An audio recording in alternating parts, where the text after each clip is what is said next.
Hello everybody, welcome to live coverage, our first live broadcast of the year in the XTERRA World Cup here from Oak Mountain, Alabama, USA. My name's Jez Cox. I'm pleased to say I have Nicole Walters with me. You have an all-English speaking commentary team today as we bring you the first of our live broadcasts from Shelby County, Alabama, and the ever-popular Oak Mountain State Park.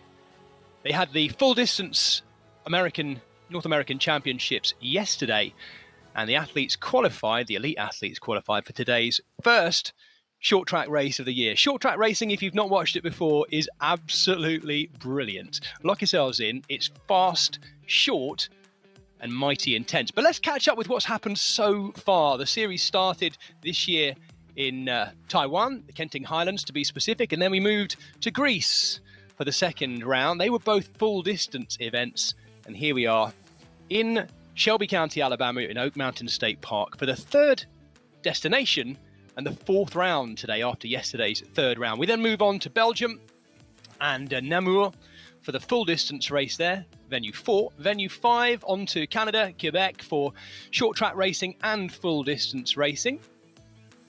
That's a new round in the XTERRA World Cup this year in actual fact. Then on to the European Championship back in the Czech Republic at Prachatice for short track and full distance racing. And then finally finishing, of course, with the last time we'll be running the World Championships in this little slate anyway, in the Dolomites, Molveno, Trentino as well, for short track racing and full distance combined. Let's have a look back at how things went though. This was the opening round, the tough Taiwan race in the Kenting National Park.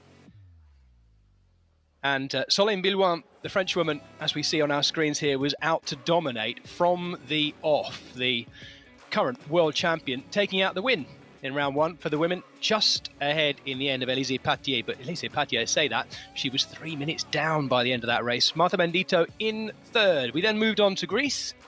We're focusing here, of course, on our elite women because the first race today in Alabama is going to be our elite women 2. So in the second round in Greece,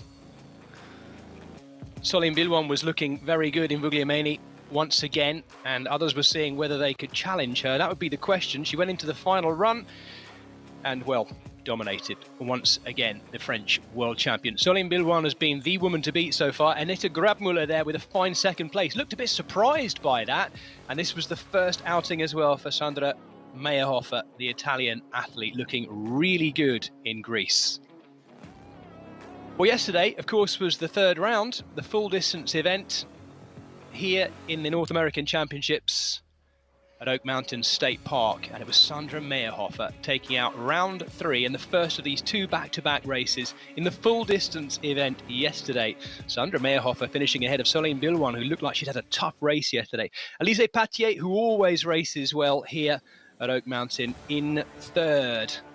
And that's the World Cup standings after those first 3 rounds. Solène Billouin in the gold swim hat and the gold jersey as well, ahead of Elise Patier, who was second in this round last year, of course.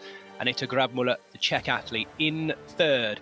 Marta Bendito in fourth. Meyerhofer, yesterday's winner, having moved up to fifth, the Italian, with yesterday's performance. And here are some of the big names we expect to see at the front of today's race.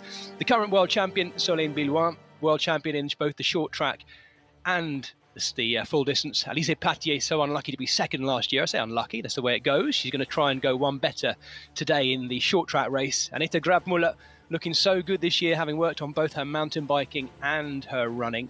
Let's see how high up she can finish ahead of Marta Bendito. And as I say, yesterday's winner, Sandra Meyerhofer. She's obviously in really, really good form coming in towards this short track race. The question is, what did winning take out of her yesterday?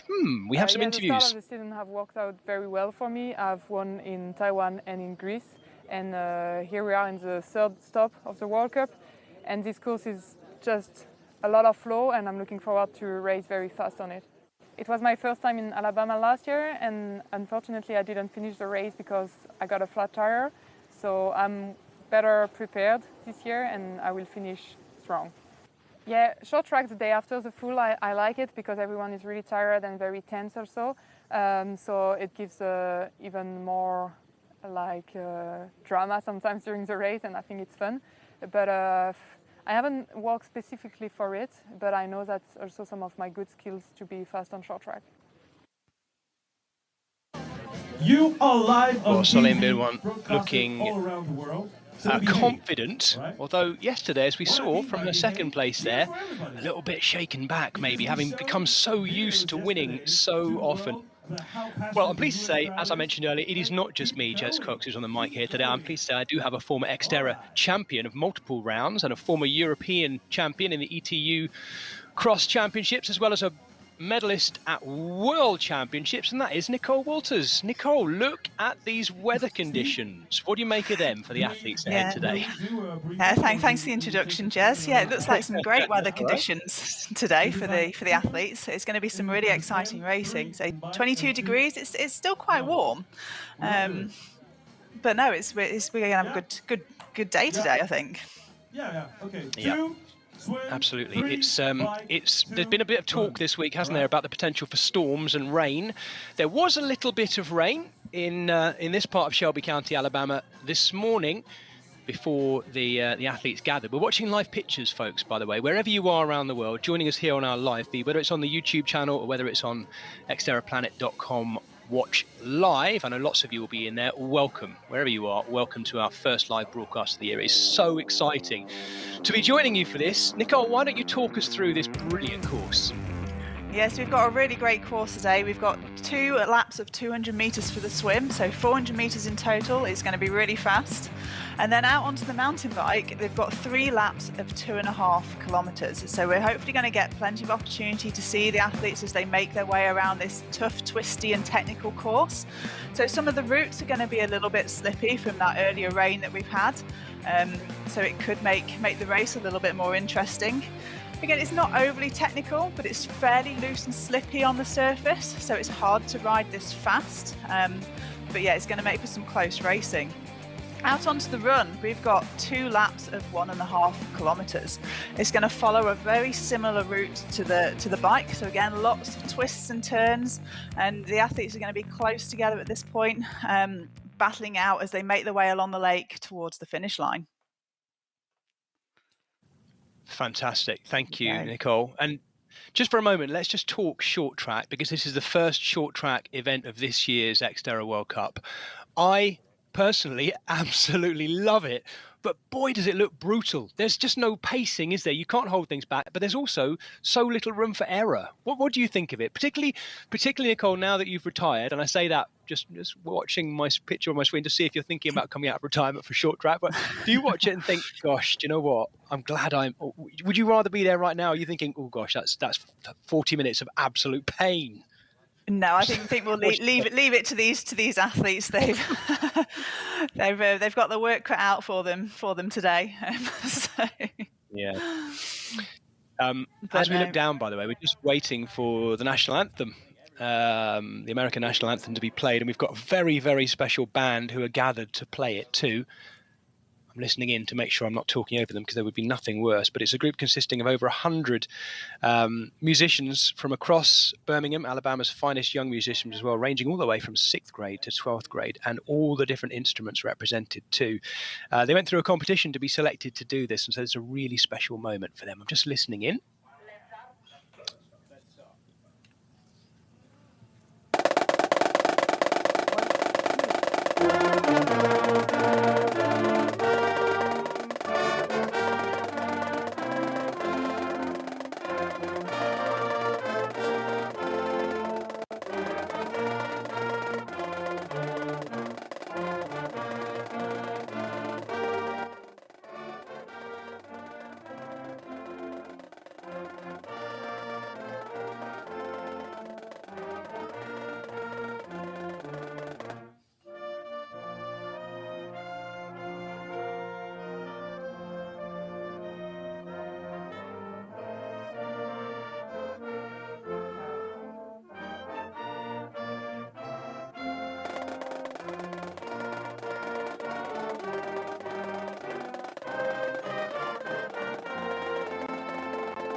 What a fantastic moment. Absolutely brilliant. They've got their moment on television. There were over 200 applicants to join that band this week from right the way across Birmingham, Alabama, and they've done themselves proud, not least considering just how busy these things are at this time of year with final examinations, tight end-of-year schedules and graduations and what have you. So well done, you lot. I thought that was lovely.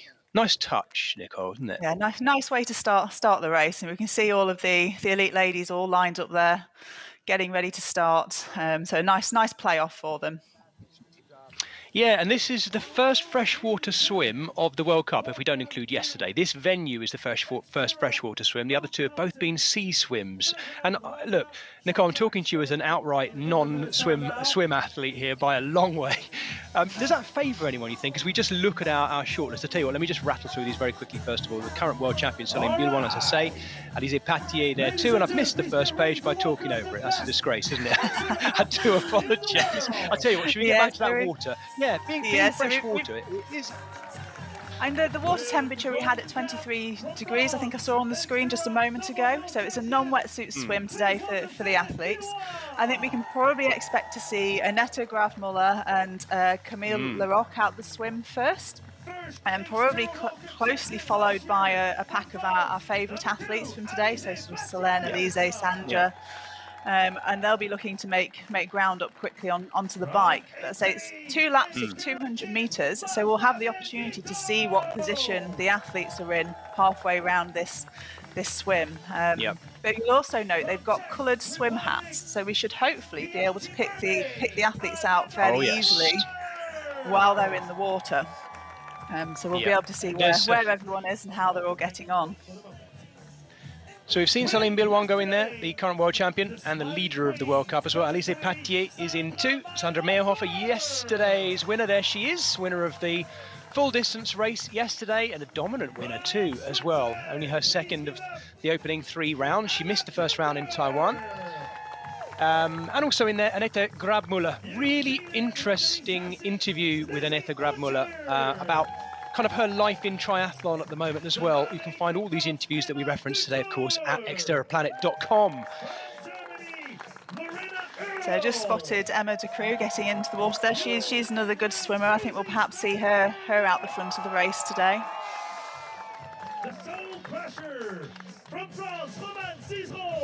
So they're all lining up, getting ready to go. Yeah, there are 21 women in this race, so it's not a massive field by any means, but it's such a tight swim as well, Nicole, isn't it, that once you're on the feet of the person in front of you, it's not a massive pack either, is it? Yeah, so there's not a lot of distance to that first swim buoy today, so it's going to be a really fast start for the athletes trying to get some clear water to make that first turn.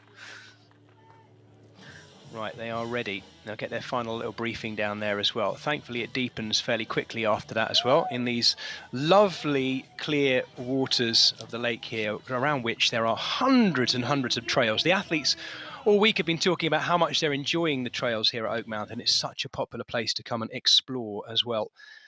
And the lake itself, we've just, I think, lost our picture from the lake. We'll bear with that for a moment. It happens in a live broadcast.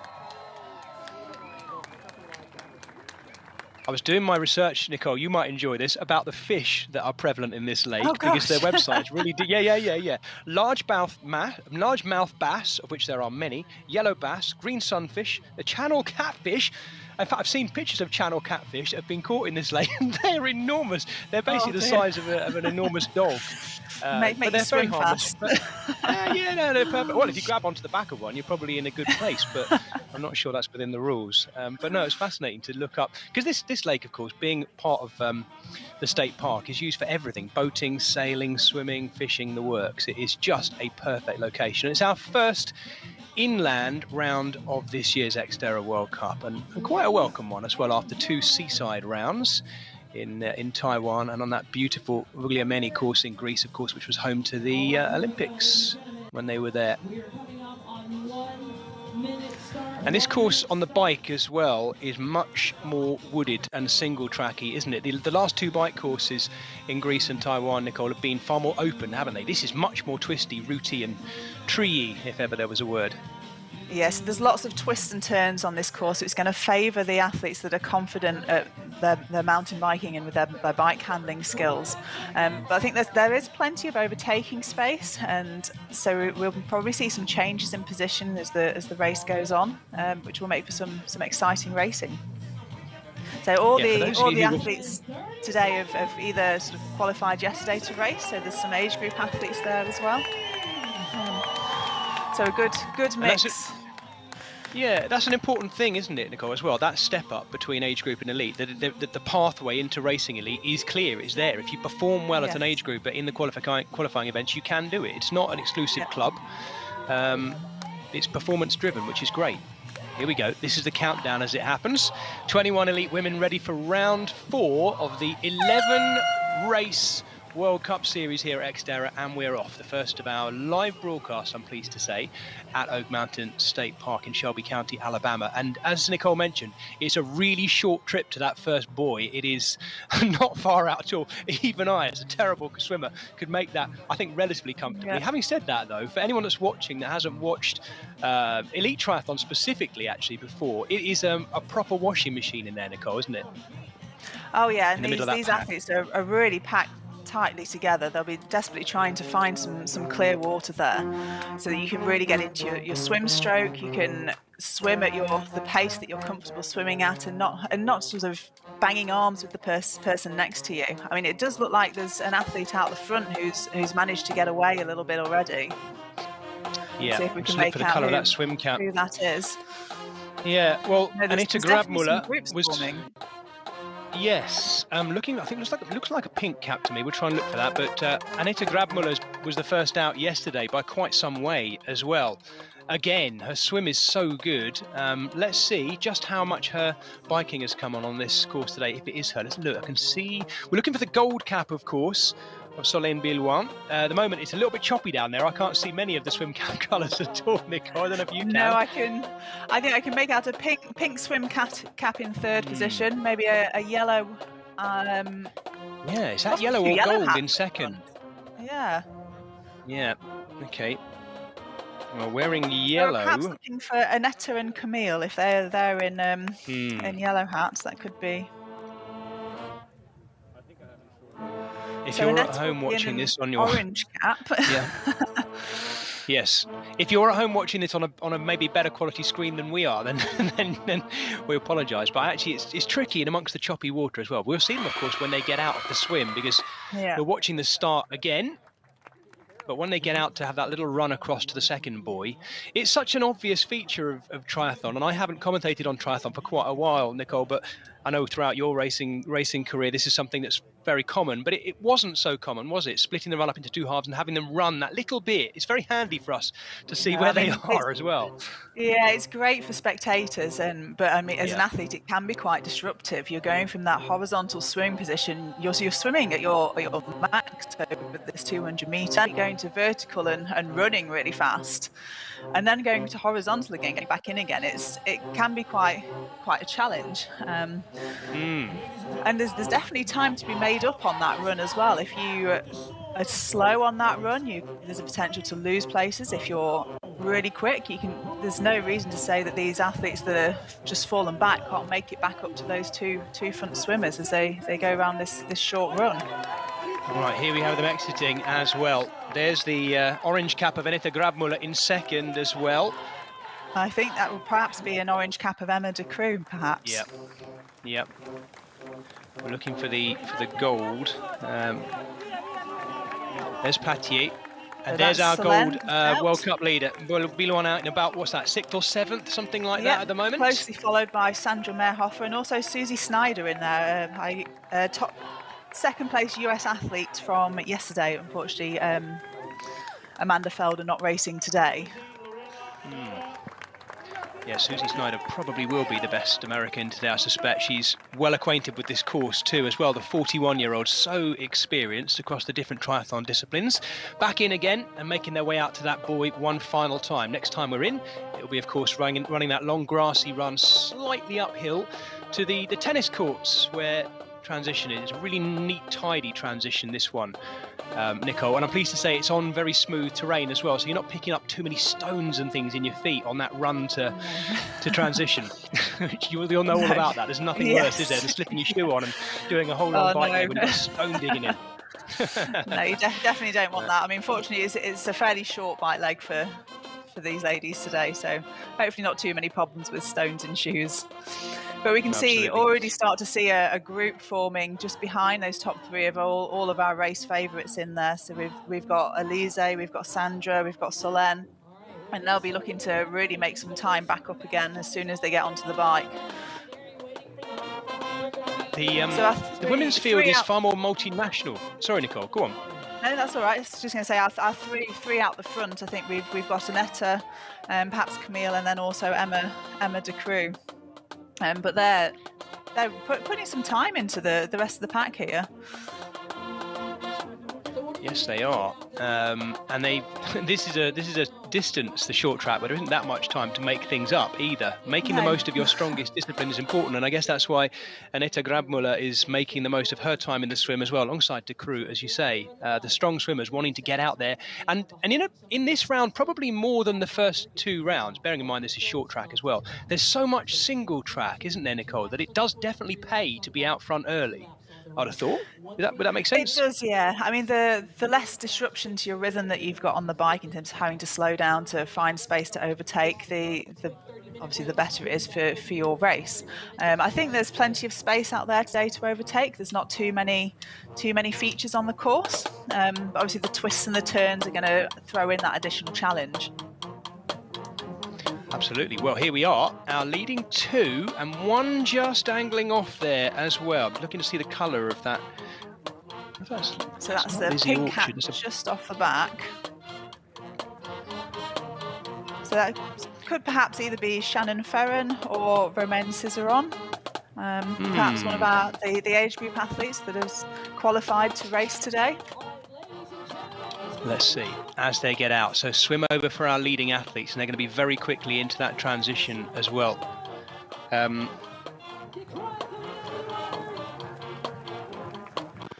so we'll be looking to see what the time is now to our pack of favourites here. It's not a massive gap either, is it? Is this Meerhofer coming in now? No, that's a green cap. Sandra's a little bit further back. So that's Elise just coming out now. So she's had a really good swim, closely followed by Solène. And then we've got Marta Mendito, Sandra Meerhofer, Susie Snyder in there as well. That's a little bubble of the favourites, isn't it? Just off the back of the leaders in the swim. Yeah, so I wonder if they'll work together at all on the first part of the bike, or if actually they're just going to try and get ahead of each other from the off. Even in transition, there's very little room for error, isn't there? Every single little slip-up will pay back on you in this short track distance, won't it? And the transition almost becomes more important in the short track because it makes up a much bigger proportion of the race. You think you're racing for 3-4 hours in a standard distance XTERRA event. Here we're racing for 40 minutes, but the transition doesn't change. Absolutely. So they've got to be really quick. Helmets on before they touch the bike, of course. Yeah, Elise just out ahead of Solène, and Sandra closely followed there as well. So I think Solène actually had a flat tyre again in yesterday's race. So I think we can probably expect to see quite a good battle between Solène and Sandra on the bike today. Let's watch. This is about as open as it gets, the run in and out of transition. They quickly head up into the woodland and the single track as well. And as they do so, on this first of 3 laps, we'll do our best to update you on exactly their positions within these laps too. We've got a little timing point at the end of each of these laps, Nicole and I, and we'll be able to give you an accurate distance gap on all of these riders as well. So this is our leader. Oh, that looks like Annette Grabmuller, who's just gone through as well. Right, so is she up into the lead there? So she was out first, or she certainly had a very good transition there as well, Grabmuller. And this will suit her, Nicole, won't it? Because she can get into her rhythm here. This is Emma de Croo, who's also had a very fine swim. So you were right to spot de Croo in there as well. Yep. So Aneta had a fantastic race in Greece at the previous round of the World Cup, finishing in second position. So she's really come on over the winter and is putting some great performances in.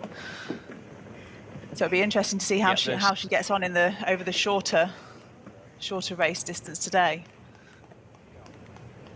Yeah, she's really worked on. Well, her swimming, I think, has stayed kind of where it was. She spent a lot of time, didn't she, as a road-focused athlete, the athlete that comes from Prahatice. She got into this. In fact, I've learnt this from her interview that she did with your other half, Doug Hall, of course, on the XTERRA Planet website. That her first off-road triathlon was the XTERRA round in Prahatice. So she fell in love with it there, and that love affair has continued.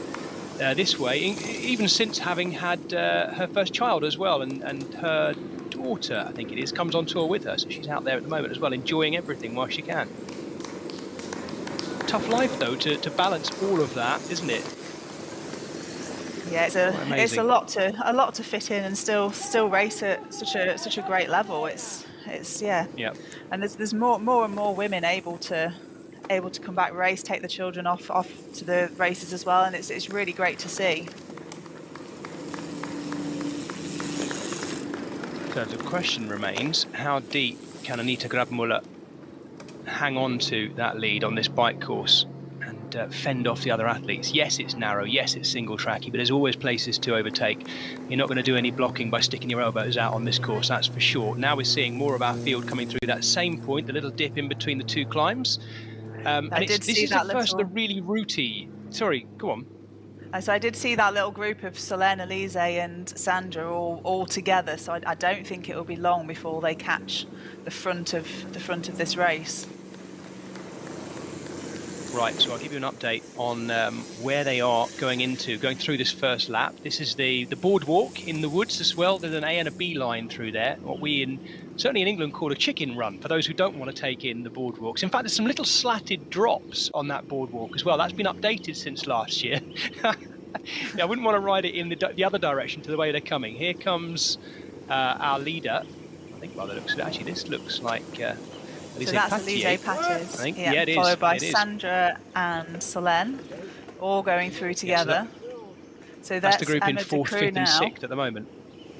Yeah, the De Croo has definitely lost some time there already, yeah. That's a very quick catching. Let me remind everyone at home, this bike course, this whole bike leg is only 7.5k. It's 3 laps in total. It won't be long before they're coming through at the end of this first lap as well, back across the bridge, and they're actually headed back towards the lake already, so we'll get a timing split at the end of this, but Aneta Grabmuller is still hanging on to that lead at the really and this is what she's been training and preparing going for. Through there. She looked really fast along that section there, and she looked strong going up this climb.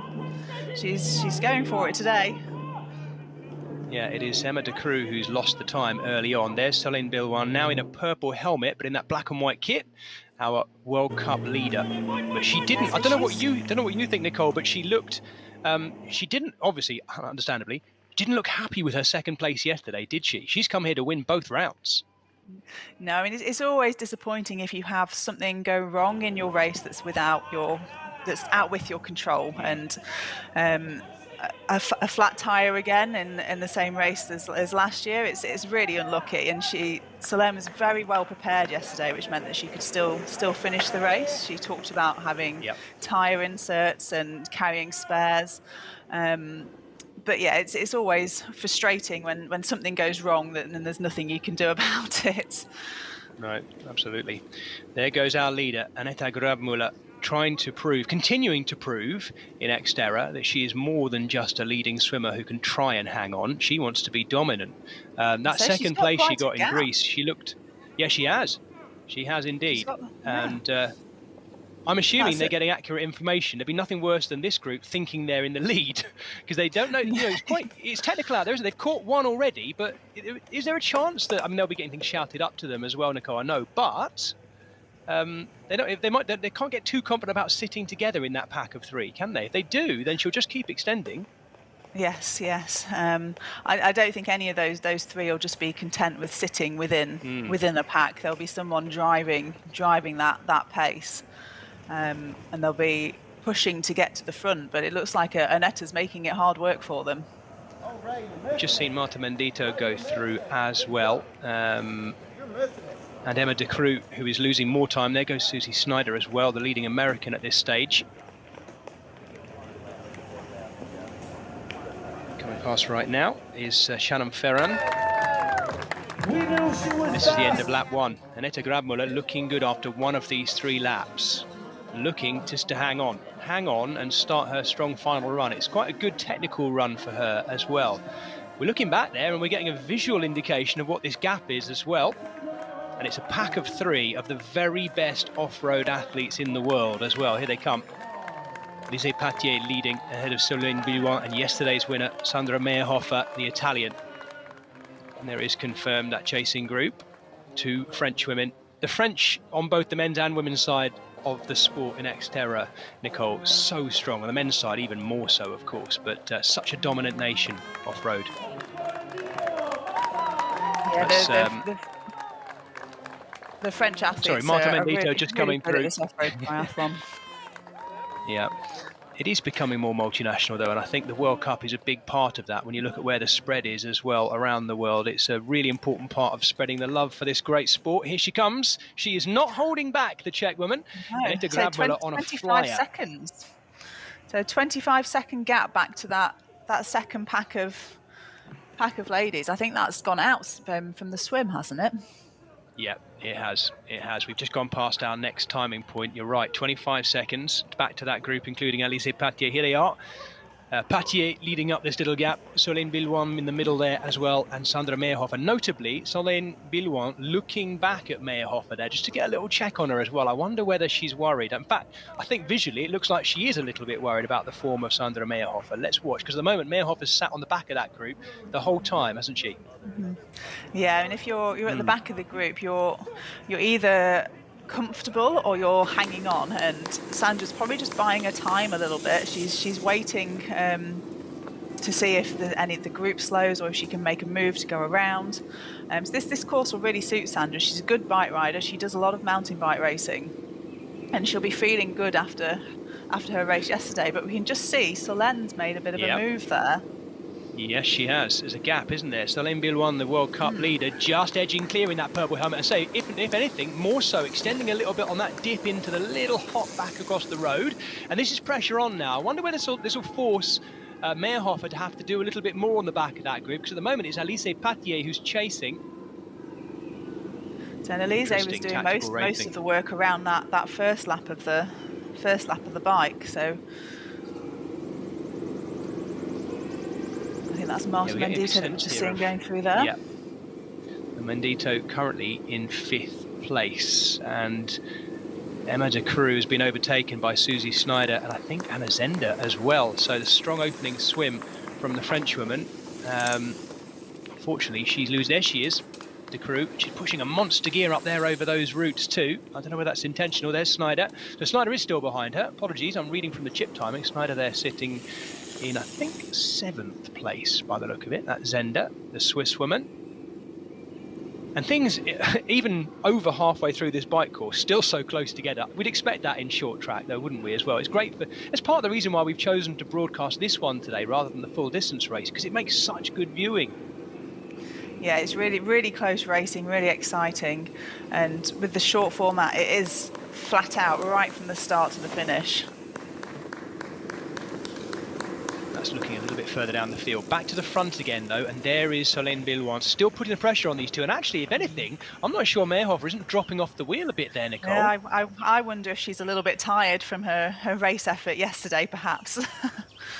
Yeah, I've always had this thought that, I mean, it wasn't crazy close yesterday by any means, but also just the act of winning can take quite a bit out of you in terms of energy, and then, you know, having to get to sleep again last night after the elation of winning a round of the World Cup as well. It's got to take it out of you. Yeah, it's hard to have, I guess, that success to then come down from it, to then compose yourself and then go out to race again. And you've also got a very tired body from a good sort of long race effort. So it's a case of getting that recovery and getting the sleep and getting up again to do it all over again. Absolutely. You are watching race 4, round 3, venue 3 of the XTERRA World Cup here in Oak Mountain State Park with me, Jez Cox, and Nicole Waters, and we're watching glorious sunshine filtering through the trees alongside the enormous lake right in the middle of the state park here. This is a little shot of what it looks like to be riding around it. It's a trail that the athletes have been absolutely waxing about this week, haven't they, Nicole? It looks great. Yeah, so it still looks quite loose though. So if you're going at these corners too fast with then there is the potential to slide out around these corners. But Annette Grabmuller is still pushing the pace at the front of the race. She looks good, and her form has changed on the bike from last year as well. You know, you can see she's been working on it. She looks stronger. She looks like as she pulls back on the bars and digs into those pedals on the short climb, she definitely looks stronger than she did last year. She does. She looks really strong, but so does Selene, and she's really pushing now to get to the front of the race. You can see she's fixed on that target, and she's going. And look at this gap back to Sandra Meyerhofer, yesterday's winner. This is only her third round of this year's World Cup. She missed the first round in Taiwan, saying she preferred to stay at home and train there rather than making the big journey to Asia. She doesn't look as snappy as she has done, and she's definitely losing time to Alizé Patier in third. Can Patier finish better than her second place last year? Because at this stage last year, Alizé Patier was looking good in this short track race, was looking good to win until she was chased down by Loane Duvoisin, the Swiss athlete, who is not here today. Trouble is, they've got an absolute megastar of the sport in Solène Villouin, who is chasing her down, it has to be said. Grabmuller, that is. Grabmuller coming in towards the end of her second lap. 1 lap to go over that little jump there. Annoying little jump just to break up the rhythm on the grass. So hard to get into any rhythm on this course, isn't it? It is, yeah. It'll be tough on tired legs after the race yesterday. So constant changes of pace, changes in incline, little routes, little jumps. It all breaks up your rhythm. There goes Villouin through in third. Patier through in third. Here's Meyerhofer in fourth, looking like she's working really hard as well on that full suspension bike. Nicole, this is one of 4 rounds of the XTERRA World Cup this year where we have 2 races, the full distance and the short track, but they're not always this way round. Sometimes it's the full distance first, like yesterday here, and then the short track today. Which way round would you prefer it? I'm just curious. I mean, you're going to be tired by the second day anyway.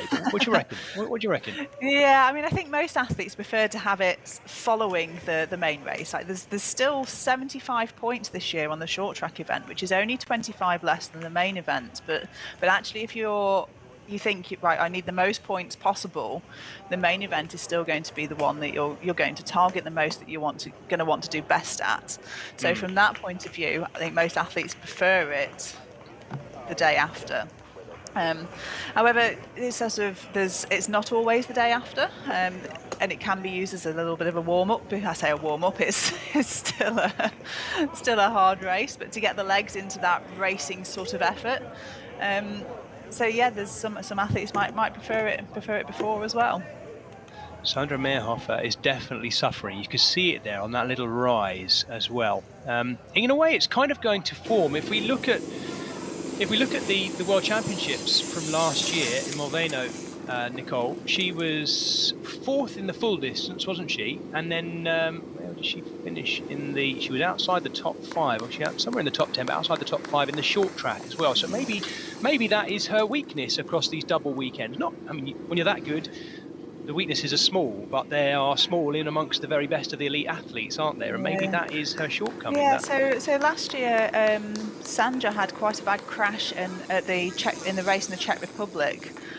So I think she was just happy to be back racing at the World Championship. So perhaps not her best result, but good given the run up that she had into that race. So I don't think we saw everything from Sandra at the World Championship event last year. And there's certainly more from her to come from this year, I think. Yeah, absolutely. She's going to struggle her way through this, but complete it for sure. We are not far away from seeing Annette Grabmüller coming into T2 and heading out onto that final very short run, 2 1,500-meter laps to finish things off. She's got an opportunity here to win this World Cup round. She started off in Taiwan. She's done every round this year, despite, as I say, travelling as part of a very young family now as well. She was 4th in Taiwan, 2nd in Greece, where she looked quite surprised to be, Grabmüller. And then yesterday she was 6th. So dropping away a little bit yesterday across the full distance race. And maybe, I wonder whether she was maybe saving a little bit, if you can, for this today. What do you reckon? Yeah. Because she's absolutely flying. She is flying. I mean, so Selene is still closing that gap though. So she was at 13 seconds back after that second lap on the bike. So I think she'll perhaps close the rest of it coming in this remaining lap. Can Annette hold on? I'm not sure that she'll beat Selene today, but a second place finish from her would be fantastic. So she's holding that gap, still holding that gap to Elise and to Sandra. So certainly a podium finish is probably on the cards for Netta today. Dearie me, Nicole, you're sticking your neck right out. Normally I have to I have to ring it out of my co-commentators. You've gone for it straight away. Yeah, I think so. I've got no choice but to say I'm hanging in there for Annette Grabmüller to get onto that final run and go, do you know what? I'm going to run the best final run of my life. She looks so determined. Look at the way she's kicking on the pedals, a long way forward on the saddle on that steep climb as well. She is well up for this. And I know you're right. Yes, the world champion Solène Billouin is normally the quicker runner as well, and she's got the bit between her teeth chasing as well. It's probably, as they often say, it's easier to chase than it is to lead. Meyerhofer's in a world of pain. I do feel sorry for her because she looks like she is just willing this to end. And the short track, unfortunately, is so brutally cruel, isn't it? Yeah, and Sandra will still be wanting some good points from today as well, because she missed that first round in Taiwan. So if she's going to do well in the overall World Cup at the end of the year, she does need to start picking those points up where she can.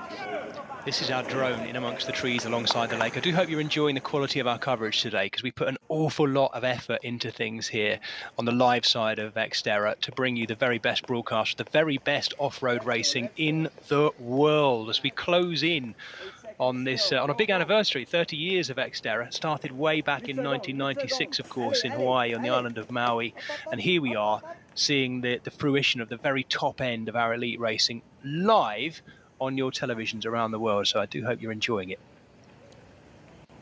I'm crucially aware as well, by the way, Nicole, that this coverage will be being watched back by these athletes on our YouTube channel or at xterraplanet.com in the coming days as they analyse their races.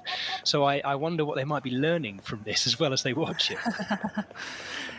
Yeah, so that's Sandra our top 4 athletes through now, making their way into the transition area, ready to start their run.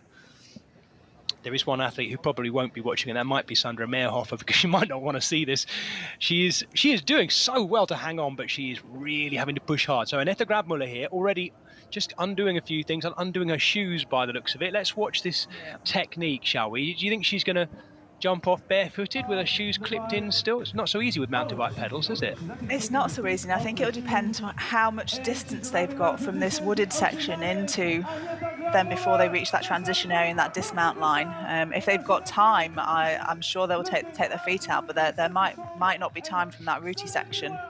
Right, Annette Grabmüller, the Czech athlete, is in first. She made her brilliant swim count. She's now made a very good bike count, but here comes the world champion, Solène Billouin, in. Bike shoes flapping around. They're racking right alongside each other. No time for a chat. And Grabmüller is out first. Here we go. Billouin pulling on those Avia zero drop trainers. I only know that because I used to have a pair of them. They're lovely to run in. And off she goes. Right, now what's going to happen here, Nicole? What do you think? I know what you think. You think Billouin's going to run it down. That was a really fast transition from both athletes there. Straight in and straight out. No messing about. No. But Selene definitely has got a sight set on that target of Annette in front of her. Looking to close that gap down. I mean, often this racing with the short track event following the long event, it's who slows down the least. So as we're seeing in Sandra, she's having a tough day today. We're just getting some information, by the way, from out on the course that she may have crashed. Let's have a little look. We've got a report that there's some blood down one side. It does look like she's dirty down one side of her leg there, Sandra Meyerhofer. So she was pushing it. Yeah. So perhaps That's not good to see. No. Very quiet transition zone because our leaders have opened up a pretty big gap here in the short track. Lots of shoes lined out, ready to grab their trail shoes and run it out, but we've got some very clear leaders there. I mean, if Sandra has crashed and it looks like she's been down, that's a very quick recovery to get back on and to get going again, because she really isn't too far behind. No, this is Susie Snyder, the leading American athlete, 41 years of age and not showing any sign of slowing down either. Annette Grabmuller, let's see how much she's continued to improve her run. She's a good technical runner, good on the steep uphills as well, but the world champion is on her. Solène Billouin, probably not going to be a chance for a chat between them, but Grabmuller can hear her coming as she runs past. Now, the Czech athlete, what can she do to hang on, Nicole, and try and pace herself off the world champion in front of her? Yeah, she's going to have to go with this pace now if she's got a chance of finishing at the front of this race. So it will be how long can she hang on for? Can she hang on and then push past to the finish? We'll have to wait and see. But Yeah, Elise now coming through as well. Hopefully have some time splits soon, and we'll see what the gaps are between these athletes at the front of the race. Well, talking of gaps, there's one that's cracking open. Annette Grabmuller has ridden and swum brilliantly today. Now she is desperately trying to hang on. There's the blood we were talking about on the left knee of Sandra Meyerhofer. Yesterday's winner in the full distance event has been down on the bike today, definitely. This is that fantastic drone shot following Annette Grabmuller up there. But she has Solène Billouin, who is just starting to kick away from her over one of these steep rises on this, the first lap of 2 of the final run in this XTERRA World Cup race. And that was a really steep little climb now. The camera probably doesn't give that incline justice, but that's got to sting the legs. Yeah, and it's the downhills, Nicole, too, isn't it? For those of you who've never competed any kind of triathlon, the final run, when you run downhill, you're immediately reloading your cycling legs, aren't you? And after racing yesterday, that's got to kill, hasn't it? Oh yeah, definitely. And these are fairly steep downhills, and they're quite fast as well. So you're just going with that momentum and then hoping the legs hold underneath you. There's our drone in the foreground that's bringing us these fantastic shots through the trees as well. This is Alizé Patier, last year's second place finisher here at Oak Mountain, just stepping out, looking into pain herself actually, over the road there. And she will try and, I suspect at the moment, her aim will be to hang on to third and finish on that podium as well. So this is a really fast race today. We're half an hour into race time with just over 1 lap of the run to go. Amazing. Really close racing at the front of this race. Yeah, you can see, I hope at home, if you've never watched a short track race with us before, I hope you can see why this is such an important feature of the World Cup, and why this year as well, the points have been up, Nicole, haven't they, as well? Now the points are only a little bit further behind the full distance race, which means that there could be some real specialists in here who really focus on just these short track races, not just them, but they expect to get better point scores in the short track than they do in the full distance. Yeah, and so the short track racing is more important now with the points available if you're wanting to do well in the overall World Cup at the end of the season. Emma de Croo seeing out this run as best she can and trying to hang on to her position at the moment. I have her down at about 7th at the moment. The big question being, how high up can Annette Grabmuller finish after that brilliant race so far? It's all come down to this final run as well. Solène Billouin looking very much the winner of this World Cup race at the moment after her second place finish yesterday to Sandra Meyerhofer. Here she is, the world champion, just striding out now in those black shorts, white top. I saw Jens Emil Sloth-Nielsen cheering her on as she exited transition. We'll see him coming up, of course, in the men's race just after this. So if you're watching this live feed right now, stay on the live feed after the women's race. We'll bring you the podium presentation and chat with our leading athletes as well, and we'll be straight into the men's race shortly after that as well. Ladies first, as it should be, of course. That was a really great shot of Solène making her way along the edge of the lake there. So this is the last section that they'll do before they head into that second lap of the run. And she's opened up quite a big gap now. Yeah, she's working hard. Everyone's working hard. There is no holding back in short track racing. You don't pace it out and get into good form. Form goes out the window and it gets ragged, unfortunately, for every single athlete here. It does though, doesn't it? Here's Annette Grabmuller hanging on to, is she hanging on to second place? Has Patier gone past her? No, That's great she's running. still in second position, still looking really strong there as well. And she's made her way around there. And Elise coming just now, so Elise will be in third position.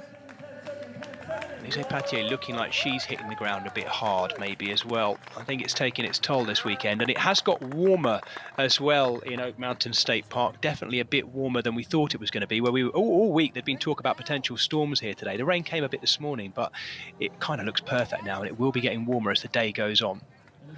Yeah, unfortunately for the athletes, there's quite a bit of shade in these wooded sections, which I imagine they'll be quite grateful for. Yep. Sandra Meyerhofer making her way through, the Italian athlete in the yellow and black after that fall on the bike by the looks of it. She's got scars from it. It doesn't mean she's the only one who fell. There may well have been other athletes in this field here who've had a slide off, because as Nicole mentioned earlier, there was some rainfall early this morning. If you're wondering what time this race started, by the way, it was 9:10 in the morning today. So wherever you are around the world, that's to give you an idea of where we are. We're closing in on 10 o'clock in Oak Mountain State Park, Shelby County, Alabama, for this round 4 of 11 races in the XTERRA World Cup. And we are expecting to see a Solène Billouin win after her second place yesterday. I think she might look a little bit happier than she did yesterday too. Yeah, she's looking really strong on this run today. There's no slowing down from her at all. She's really pushing the pace at the front, even though she perhaps doesn't need to. But she'll know that Elise's chasing behind, so she won't want to slow down too much. Absolutely not. Anna Zender there, I think, is up in the top 5 now. I think she's gone through in 5th, so she's having a good final run, the Swiss woman, in the red skin suit.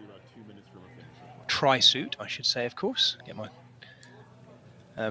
clothing names correctly. So on to the second run. Yeah, and there's probably only about 900 metres to go, Nicole, isn't there now? Yeah, it looks like there's a fairly close between that sort of 5th, 6th and 7th position. Yeah. With Marta Mendito and Susie Snyder in there as well. So we're just seeing Marta come through now. Yeah, Marta Mendito. Marta finished in 4th position yesterday. So she'll be pleased with that race. Young athlete Marta, so she's still gaining experience. But she's always consistently in the sort of the top 5 of these races. Well, you say that, you're absolutely spot on as well, Nicole, because I've gone back and looked at her XTERRA results from the last few years. In the World Cup races, she is always 4th or 5th. Always 4th or 5th. Where was she in this race last year? 4th. Where was she yesterday? Was she 4th yesterday or 5th yesterday? She's incredibly... 4th yesterday, of course she was. 4th, yes, yeah. She is incredibly consistent. However, 4th is always just off the podium. So that's the next breakthrough for young Marta Mendito, I think, as you say, to break through to being a regular podium finisher. It only needs one more stop, and she's there. Oh, this looks painful. Marta's raced XTERRA for a long time now. She started out racing the sort of the sprint distance races, gained some experience with those, won a few of those events, and has then moved up and progressed up to racing the longer distance race, and is now challenging for the top positions in the elite ladies racing. So it's great to see her progress over the last sort of 5-6 years, and I'm sure there's more to come from the young Italian athlete in the future. Absolutely. Solène Billouin there, the Frenchwoman, having sense to look over her shoulder to check on Annette Grabmüller, because she knows that Grabmüller is a battler and she's going to keep pushing as well. We're lapping athletes here. They're on their second lap as well. This is Annette Grabmüller of the Czech Republic, who's running through, and she's looking good for another second place finish, I should say, as she had in Greece. Now in Greece she looked absolutely shocked to be finishing second there. I think there'll be less shock about this, but she's got to hold on. Elise Patier, who is chasing well. She is, and Elise will be battling for that podium position here. She'll not want to give up second place, so she'll keep pushing to try and catch that. I have to say though, I think Annette Grabmüller is hanging on better than we might have thought. When I saw her hanging on to Billouin, there's kind of two things that can happen there, aren't there, Nicole? She can either get extra pace off that and then settle in, or she hangs on too long and then dies badly afterwards, and that hasn't really happened. No, it looks like she's just gone for her own race today, and she's paced it really well, because she's still got the energy left now coming into the finish here on this final run lap. Well, we're just seeing Solène now. The band has struck up for our double world champion, winner of the opening 2 rounds of this year's XTERRA World Cup in Taiwan and Greece.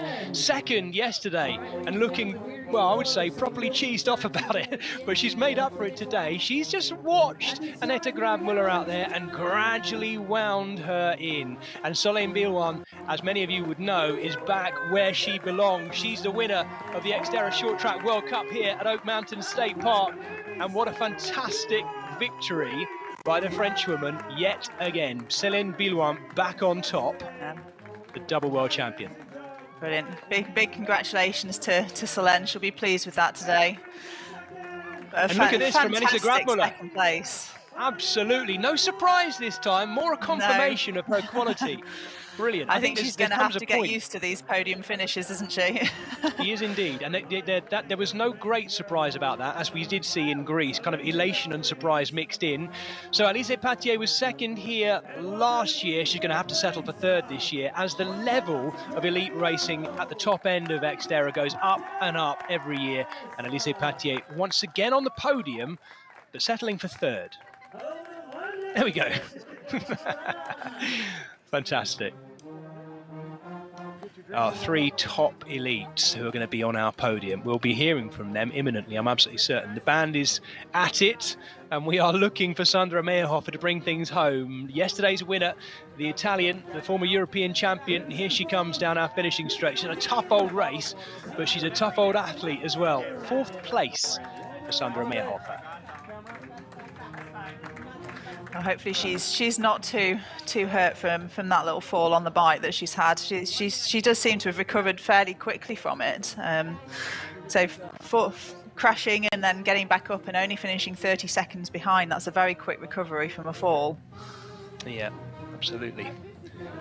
Sometimes when you have a fall like that, Nicole, and you'll know, and I definitely know this, gives you a little kick of adrenaline, doesn't it? Just makes you push it maybe a little bit more. But it can work both ways. You didn't go too deep and then you pay for it later. And she did look, didn't she? It was probably not too long after that crash that we saw her. We didn't see the crash on screen, but she really did look like she was riding through treacle towards the end of that bike leg. Fantastic performance by Anna Zender to be in, I make that 5th at the moment. Look at that, 41 minutes of racing. An awful lot has gone on in those 41 minutes of racing. So Anna Zender in 5th. We should be looking for Marta Mendito at the moment, the Italian woman, to be the 2nd Italian inside the top 6 as well. So yes, there's lots of French women right up there, including Solène Bilouin and Alizé Patier, Emma de Croo, but it's the women's side is that little bit more multinational, I think, than the men's at the top of the elite field, though, as the XTERRA reach continues to expand. Of course, we get a slightly different flavour every one of these World Cups we go to as well, don't we, Nicole, where we get more of the nation's own elite athletes coming and joining it, who might not necessarily be doing the whole of the XTERRA World Cup. Yes, and it's not nice that the I guess for the elite athletes that they can travel to different places as well, and a lot of them will go for the experience of the events and not just the race itself as well. Each place will offer something different and a different culture to get involved in and to go and experience. So this is Mendito coming in for what will be 6th place. Marta Mendito. Tired looking athlete. She's had a tough day out there today. No, you know, that's what we want. That's what we want. That's what the prize money goes to, and there's prize money going to all the athletes we've seen so far. Don't forget, if you're watching at home, if you didn't notice, didn't mention at the beginning, $340,000 are up for grabs across the men's and women's races throughout this year's XTERRA World Cup, and this makes it an even more viable prospect being a full-time professional elite. So Alizé, another fantastic 3rd place to back up an amazing 3rd place yesterday. It's a weekend of consistency. Are you happy with this result? Yeah, I'm super happy with the result. It was quite hard today, but I think I did a consistent race with a correct swim. I missed a bit on the back and I tried to push hard on the run. And talk us through that bike. The lead changed, the order of the competitors. We saw Sandra, I think she fell over. You know, were you aware of this? Were you pushing hard? Yeah, it was nice because we were three with Solène and Sandra, but Sandra crashed a bit because it was very slippery on the forest. And I tried to push at this moment and do my own race. So I tried to do my best, but I'm quite tired today. And any standout moment from your trip here in Oak Mountain, Pelham, Alabama? Sorry? What's your favorite thing about visiting the Oak Mountain State Park? The bike is just awesome with all the turn, the downhill, the rock garden, the nature. It's quite relaxing and yeah, it's so nice to have this kind of race here. Amazing. Thank you very much. Well done. Thank you. Good job. Tired, but I think pretty happy, Alizé Patier, with her performance here today on the podium in third place as well. Doug Hall with the questions there, and he'll be grabbing, I think, probably all of our podium finishers as well. Annette Grabmuller, I'm looking forward to hearing how the Czech athlete felt after that one. And there comes a point, I guess there'll come a point, Nicole, as well, and maybe we're there already with Annette Grabmuller, where we don't just go, how long can she hang on after that swim? Eventually we'll just be saying, well, she's out there after the swim, and let's see how much she can dominate by. That's where she'll want to get to, isn't it? Yeah, I think she's proved today that her race in Greece wasn't just a one-off. A fantastic race from you today. Let's hear from her now. Race yesterday with 6 with that mechanical issue. Felt like the brakes were off today. Yeah, literally they were. No, I'm really happy because after yesterday my confidence was a bit shaken. I wasn't sure how much the mechanical has impacted me or how much it was my performance. So nice to have it confirmed that it was indeed mechanical and I'm back where I belong, I hope. And we saw you really take on the swim, leading out the water, putting the hammer down on the bike, creating a bit of a gap. What were you thinking when those girls caught you? Well, only Solène caught me in the transition area, and I knew that she is a better runner. So I'll just try to push it as hard as I can and try to keep the gap on the others. And how have you enjoyed your time here in Pelham, Alabama? Well, I was very disappointed after yesterday. I really didn't know what to expect today, but after today, I think I created some good memories. Amazing. Congratulations. Well done. Thank you. 6th yesterday, 2nd today, and another indication of her ability to hang on a technical course as well, with a tough bike leg too. Annette Grabmuller in 2nd. We're watching now the entirety of our 21 elite women finishing. Just coming through there, Amanda Presgraves, one of the American athletes, getting their opportunity to race against some of the world's best elites this week. And in just a moment, we're going to be grabbing a word with... seeing more of Annette at the front of races this year. I'm looking forward to her seeing her win a World Cup. Well, Solène, the latest winner of the World Cup, right here, Solène Bilwan. World Cup win. What does it feel? Super happy because short track is one of my favorite courses, and you know, it's brutal, but this morning I was like, I should go for the win. I should have this mindset all race, because as it's very painful, sometimes you're like, oh, second or third, it's already good, but I was like, no, I want to win that one. Especially after yesterday, a flat tyre yesterday probably cost you the win, but I bet it felt so good to hit that finish line with 0 problems and pretty much the perfect race. Yeah, I mean, Sandra was strong yesterday, but yeah, I had this flat tyre which made the race a bit more difficult, and of course today I think I needed to have my revenge here. And what did you think when you caught Annette? Do you think, right, I've got this, or were you still a little bit frightened? I'm quite confident with my run these days, but I also know that Annette is a girl which likes to win also. And if you could answer in your native French language, just sum up the experience you've had here in Oak Mountain. In French? In French. About the race, you mean, or? Just about your experience here this week. Une super expérience en course parce que j'avais de bonnes sensations et j'ai pu pousser malgré les petits ennuis mécaniques. I had a great experience on the race because there was such a good level of competition. Et à côté de ça, c'était une belle découverte des États-Unis et du baseball et de plein d'autres choses autour de la culture. Yeah, it's always a good opportunity to enjoy everything. But congratulations, Solène. That is American being here as well. Big smile on her face, the double world champion, back where I'm sure she believes she belongs, and certainly her performance backs that up. Here was the top 10 from today. Solène Bilwan finishing ahead of Annette Grabmuller, who hung on to that 2nd place, the Czech athlete. Alizé Patier, 2nd last year, 3rd this year here for the short track. ahead of yesterday's winner, Sandra Meyerhofer, the Italian athlete. Anna Zender, very consistent in 5th. Marta Mendito in 6th, the second of the Italian athletes in the top 10. Susie Snyder, once again at the age of 41, the best American athlete here. Emma De Croo, after that fantastic swim, slipping down to 8th, but still inside the top 10. Elizabeth Orchard, the Kiwi athlete, in 9th. And that means that Solène Billouin keeps the gold cap and the gold World Cup leaders jersey as well. 365 points now over the 308 of Alice Patier, who's been very consistent. Annetta Grabmuller up into 3rd ahead of Marta Mendito, who's seemingly always in 4th. The 2 Italian athletes, Mendito and Meyerhofer, 4th and 5th ahead of Anna Zender and Elizabeth Orchard too. Look at that fantastic shot.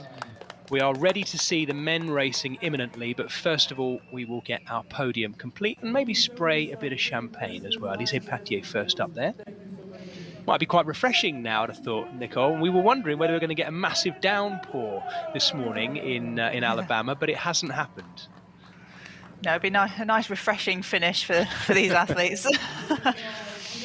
Absolutely. Solène Billouin keeping hold of her World Cup lead and extending it, in fact, today with more points after that second place finish yesterday, first place today, and we're going to spray some champagne.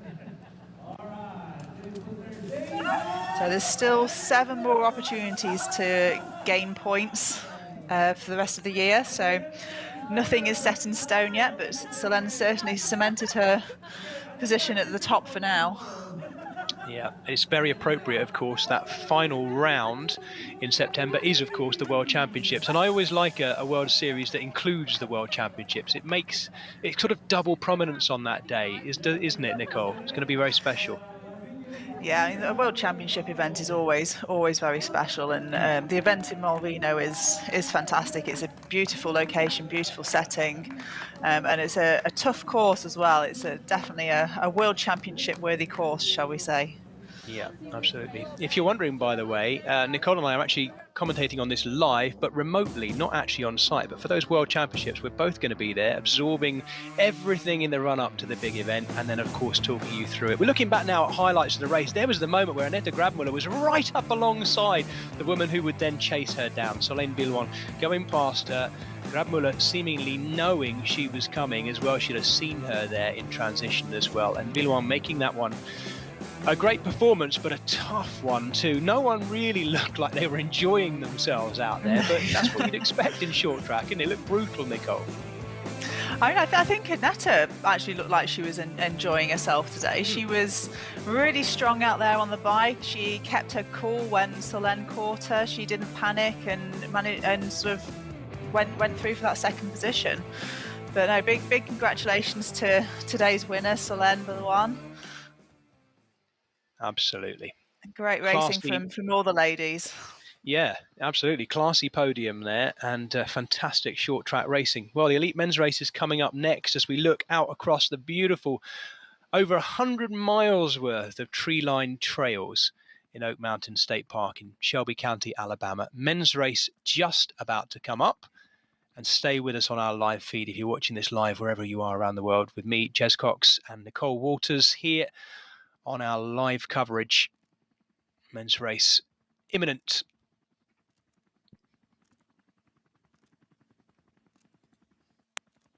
And as we switch between the two, we'll turn our focus towards those elite men who are ready to go. 27 elite men who will be already warming up down there, standing on the sandy shores of Oak Mountain State Park's Central Lake.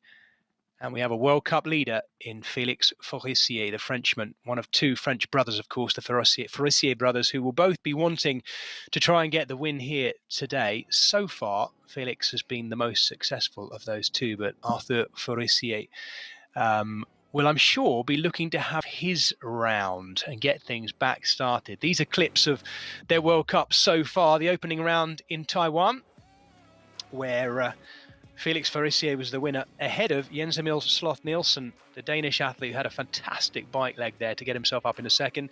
Then Arthur Forissier, I should say, in 3rd place. This is moving on to Vouliagmeni in Greece, the beautiful blue seas around it as well. And we had a very strong pack right at the front. This was the day that Arthur Serrière chose to start his World Cup campaign having missed that first round as well. We had a terrible moment at the finish as well where Félix Forissier went the wrong way. You can see him there. His brother then, Arthur Forissier, came through and took the win. There you can see Félix Forissier devastated about making that late mistake as well. Arthur Serrière came through and took third for an all-French podium, but you can see that Félix was absolutely livid about what happened at the finale. Following the course marking so important, and it didn't quite go right. This was yesterday. Again, many of the same athletes back together, and it was in this instance Félix Forissier who once again took the win. This time though with Arthur Serrière behind him. The older of the Forissier brothers, way down in 6th place yesterday. Arthur Forissier not quite having the day he'd have hoped for yesterday, but once again, Jens-Emil Sloth-Nielsen, the short track world champion, in second, but Félix Forissier winning and hanging on to his lead in the XTERRA World Cup. He is our very dominant leader at the moment, but Jens-Emil Sloth-Nielsen is a real specialist at the short track, the Dane, and he will be out to try and dominate that bike course today. Here's some of the big favourites, as I say, Félix Forissier leading the World Cup, and Jens-Emil Sloth-Nielsen, the short track world champion from Italy last year, right up there. Maxime Chanet in 4th place in the World Cup standings as well, the Frenchman there in the middle, and Arthur Serrière, the current double world champion, also one of our big names to look out for today. Such a strong biker. He will enjoy this technical, rooty bike course today, I'm absolutely certain, and we are looking forward to hearing from them in some interviews as well in just a moment as we look out across the lake. Yeah, it's my first time in Alabama, and yeah, I'm pretty excited about this weekend. The area is really great, the track is really fast, and yeah, I'm excited. Yeah, I win in Taiwan, I almost win in Greece, and yeah, I hope this weekend in Hawk Mountain I can take the win too. Do you think there's any chance of an American winning here? Oh, I think not. I will do all I can to don't see it. I was thrilled with second last year. Arthur Serrière was there, Jens-Emil, and I mean like a solid crew of the guys who normally race over here. But this year it looks like the French guys showed up in force, and probably some people that I haven't ever raced before. So would love to be on the podium, would love to win, obviously, just because it's North American Championships. If an American could do it, I think that would be awesome.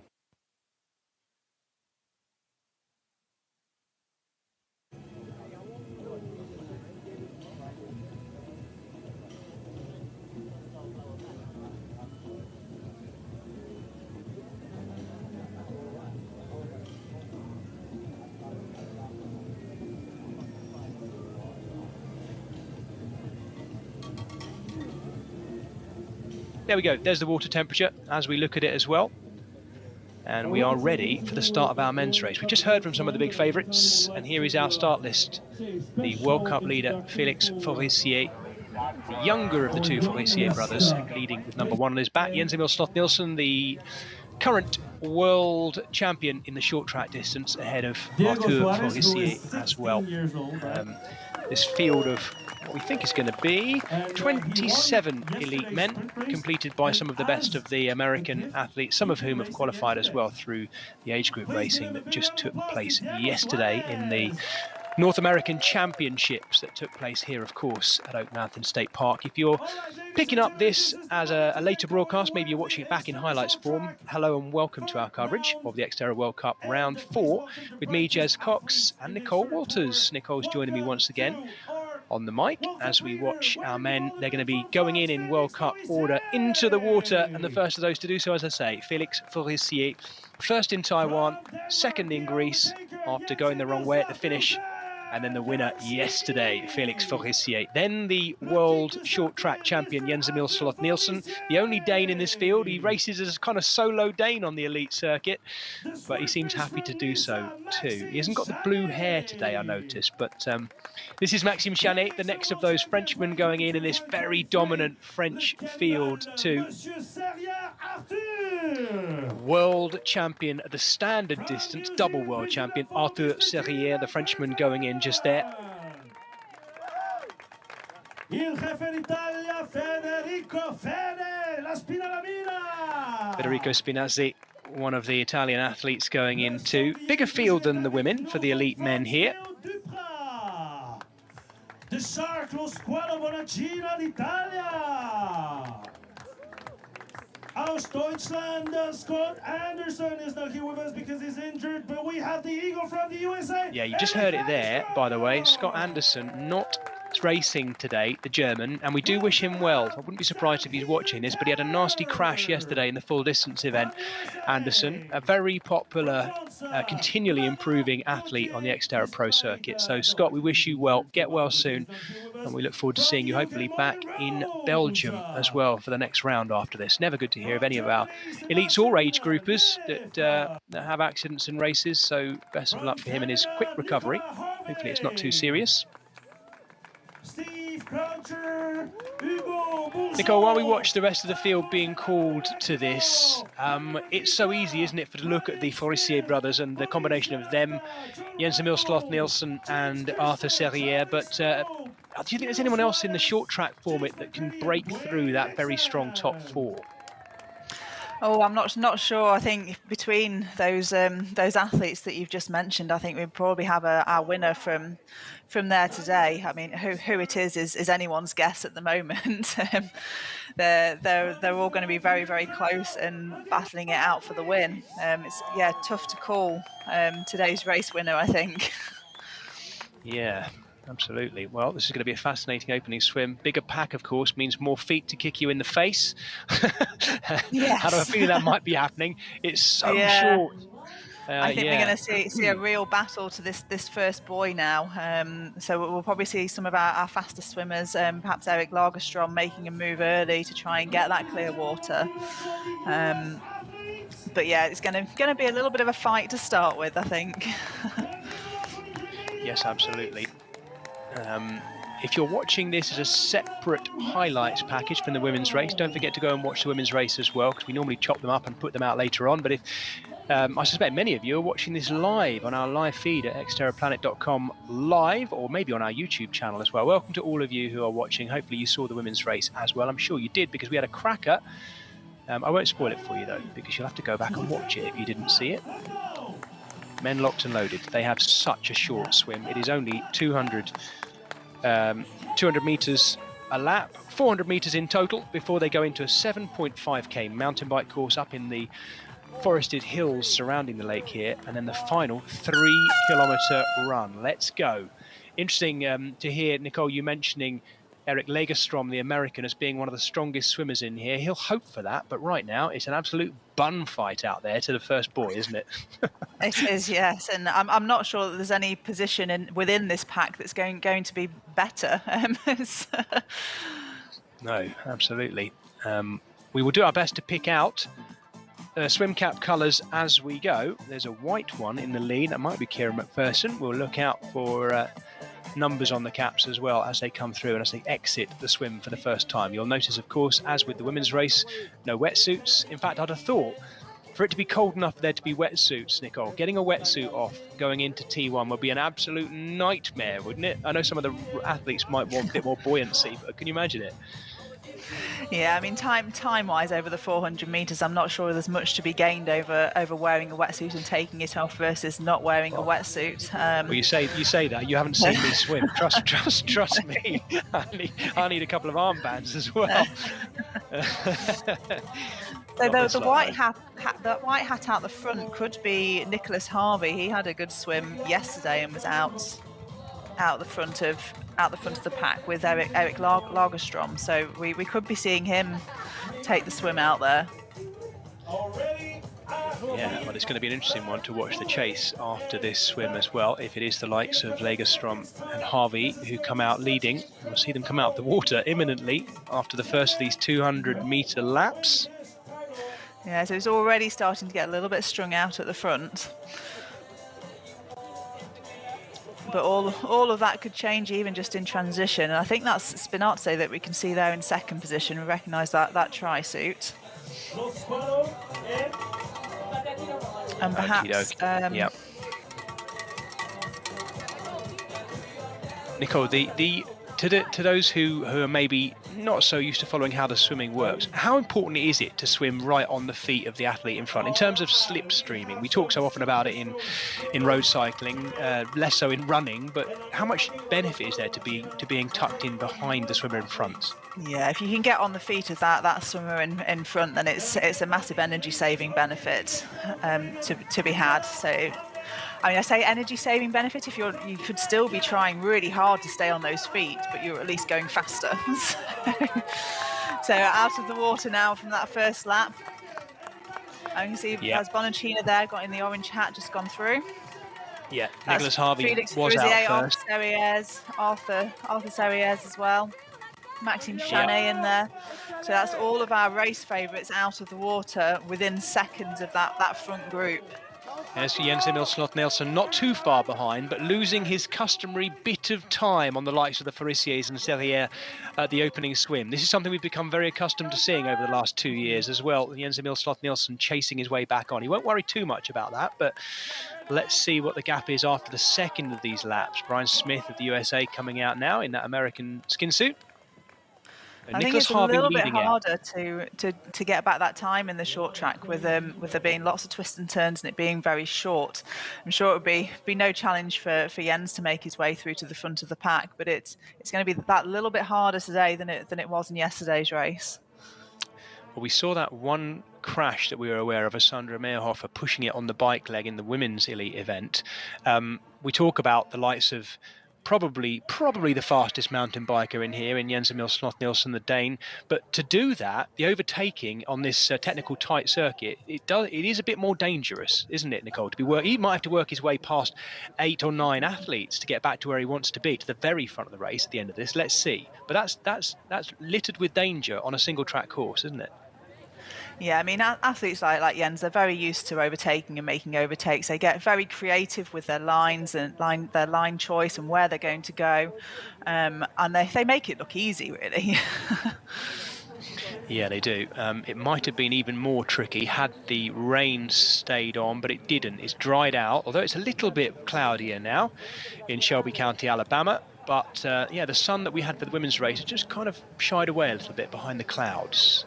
Might well be back, but it'll be welcome as we get deeper into this full day of short track racing in America. So as we expected, we've got Nicholas Harvey who's leading out this swim at the moment.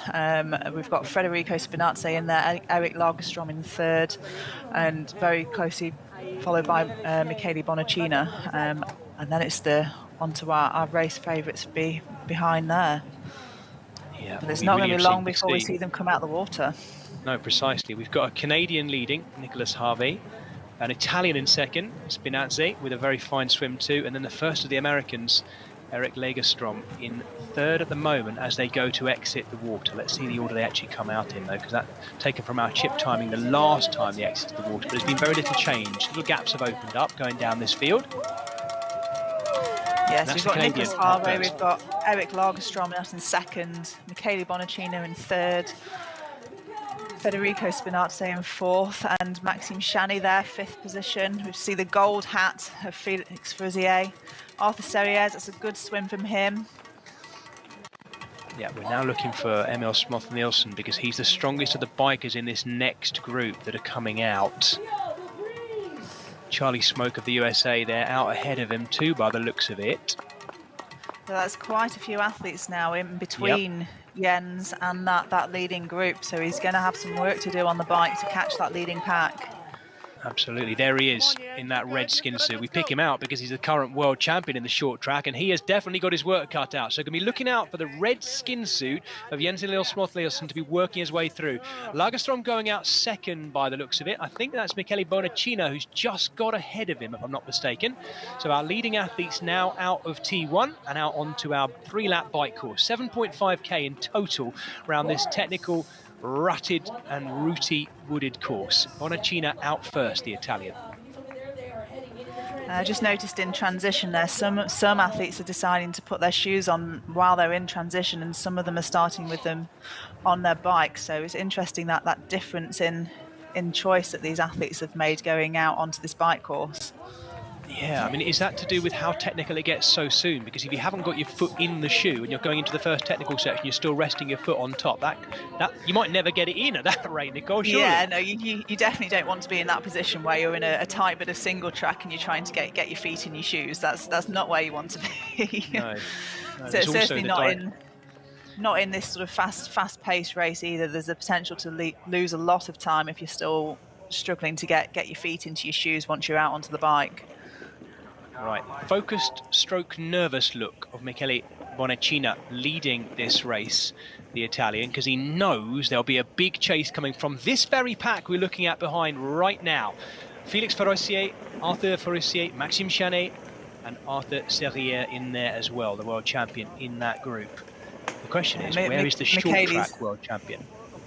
Yeah, Michele's been in this position before at the front of a short track race, so he knows he's going to have to ride hard to keep that chasing pack at bay. Yeah, we're getting these fantastic shots again, following these athletes up through the wood. This is following our leader, Michele Bonacina, in that black and orange skin suit. There is Spinazzi going through as well. Where's Lagerstrom gone? Eric Lagerstrom is looking for him. There's Bonacina, our leader, still our leader at this stage. Whoa, taking big risks there, I think. Spinazzi there. Lagerstrom getting caught up in this chasing group already behind, by the looks of it, Nicole. There he is. He's been caught. Yep.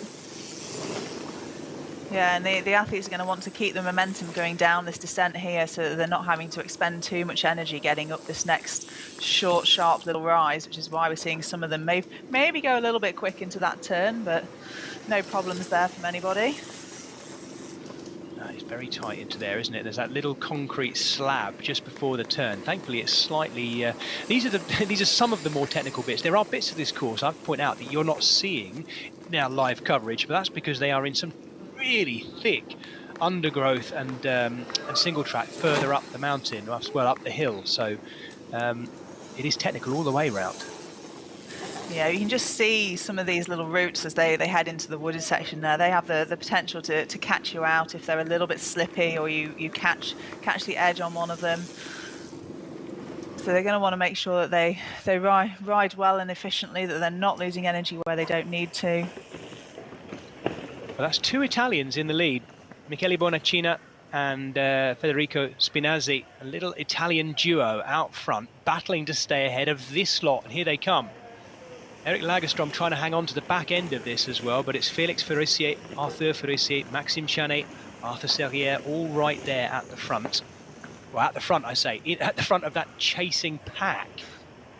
Yeah, it's quite a big pack on this course, on a skinny course. It doesn't look like there's too much overtaking space within this section here, so I imagine that they're wanting to get into position before they head into that narrow bit of single track. Yeah, Nicole, I would love to see someone try and overtake on that slatted wood there. What do you call it? Yeah, and the bridge, yes. The boardwalk. Yeah, the boardwalk. That would be some manoeuvre. These guys are all riding bars that are way too wide. You'd have to wiggle yourself underneath it. But anyway, the offer's open. I take my hat off to anyone that could do it. Hopefully not. Don't try it. Down into the descent, and that means they're back into the climb the other side of the road here again. Lap 1 of 3 on this mountain bike lap, which is seeing two Italian leaders at the moment, but they've got a very strong French pack chasing for both Forossiers, Chanet, Serrière, 4 of the very best athletes in the world at the moment, and surprise, surprise, they're all French. So, and that looked like Federico Spinazzi had just made a little bit of a move, perhaps decided that the pace was a bit too slow and that he was going to get caught if he stuck around with Bonacina there. So he's pushing the pace at the front of this race at the moment. That is a brave move as well, but hoping he can, if he just distances himself, of course, from Bonacina, then Bonacina might get in the way of the chasing pack, buying him more time as well. That is the blue and white skin suit there of Arthur Forossier, who leads that one. This is the older of the two Forossier brothers, the current European short track champion too. So another specialist at the short track too. That's Eric Lagerstrom, the American, who's now getting distance from that group, having seen them go past him too. He's going to have to work hard to try and stay well inside that top 8 by the end of this race. This is our leader. Yeah, it's a big group. It's a big group. This is the run into the end of this opening lap of 3. Federico Spinazzi, the Italian, in the lead. 2 Italians, first and second in this race. They've enjoyed the swim, that's for sure, but they're settling well into this mountain bike too. I guess the beauty of being out the front of the race is that you can almost ride at your own pace a little bit. You've not got to worry about where anybody else is in the technical sections of the course. You can just ride where you want to, choose your own lines and set your own pace, which is a fast pace if you're going to want to stay away from this group of chasing athletes. Yep. Just seen Max Chanet going in on the back of that group of chasing athletes. Federico Spinazzi now leading out front in his 4th year of racing as an elite. He was 7th at the Worlds last year as well, and still improving. So looking to build on that very strong swim and survive as deep into this mountain bike leg as he possibly can. That's Jens Emil Sloth Nielsen going through by himself by the looks of it, Nicole. The question is, how far behind the pack was he? That pack of favourites as well. I think he's still got 3 or 4 more riders to catch before he's onto the back of Max Chanet. He's gone through in 11th. He's in 11th place at the moment, Jens Emil Sloth Nielsen, the world short track champion. Yeah, so he's 45 seconds down, which over the short track distance is quite a lot of time to make back up again. Yeah, this is now the drone shot following our leader, Federico Spinazzi, the Italian, on the 2nd of 3 laps, and looking good. He's kicking on well. Doesn't look tired, really. He looks strong. Yeah, so he had a 17-second gap at the end of that first lap over that chasing pack. I imagine over this next lap, this pack will start to close that gap a little bit, but we'll have to wait and see. Yeah, it seems to have been consistently Arthur Forissier, the older of the 2 Forissier brothers, on the front. Not now, though, by the looks of it. Bit of shuffling within that pack of chasers, too. The 2 Forissiers further back down the group now, with Max Chanet still sitting on the back. That's an interesting one to see the dynamics. A big group that just went through there. I think it swelled a little bit as well, because they've picked up one of the athletes that was in front of them, too. This is the danger, I'd have thought, Nicole, of pack riding on a single-track course like this. That group is only as fast as the athlete who's stuck on the front. There is Jens Emil Sloth Nielsen going through. He is getting a little bit closer. I'll keep an eye on the chip timing as well to see how much closer, but I think he still sits in around about 10th place at the moment.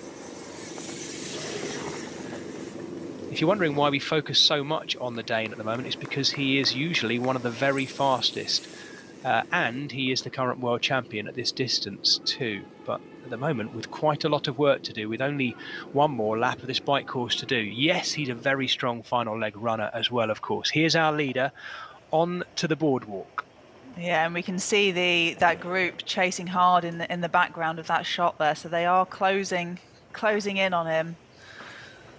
But I think that's still Bonaccino at the front of that group. So they've perhaps just got a little bit stuck through this section.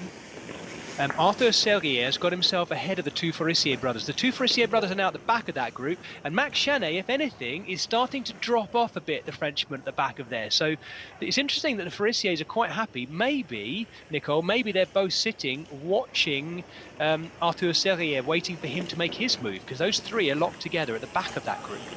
Yeah, perhaps they're happy just to sit in there, wait and see how the race plays out, and wait till that run. Well, it's a big. It's only 3K as well, isn't it? You haven't got that much room for manoeuvre in there. You're going to have to seriously go some. If they all come into that run together, I wouldn't like to be betting against Arthur Serrières. He's very quick over that short distance, or over any distance really. Yeah. And of course, it's about being able to run fast off the bike. There's loads of athletes in this field that can run really fast. We can see them all fighting for position up this hill here. So they're coming into a section where everyone wants to be in front, I think. Wow, look at that pack going through. Right, this is the second day of the third round. Third venue, I should say. It's the fourth round of the XTERRA World Cup with me, Jez Cox, and Nicole Waters, while we talk you through what is turning out to be a fantastic short track event here. We're over halfway through it. It's going to be around about 30 minutes of racing for our winner. The question remaining, who will that winner be? Federico Spinazzi, the Italian, is leading. He was 9th in Taiwan, 6th in Greece, so maybe we're rounding in on that top 5 finish, or maybe even a win. Who knows? If this lot hesitate behind, and the likes of the Forissiers start to look at Arthur Serrier or anyone else there and say, go on, you chase. If they do any of that tactical stuff on this bike leg, then Spinazzi is going to just keep going away out front by himself. He might. What chance do you think he's got of him leading into the final run, Nicole? Do you think he's going to hang on? I'm not sure. I think that group was looking like it was closing pretty quickly then. And I think Federico will perhaps get caught on the run anyway. So I'm not sure. Well, we will see, won't we? He is motoring. This is the final little right-hand sweeping turn of this bike leg on this second lap. He has one more complete lap to go.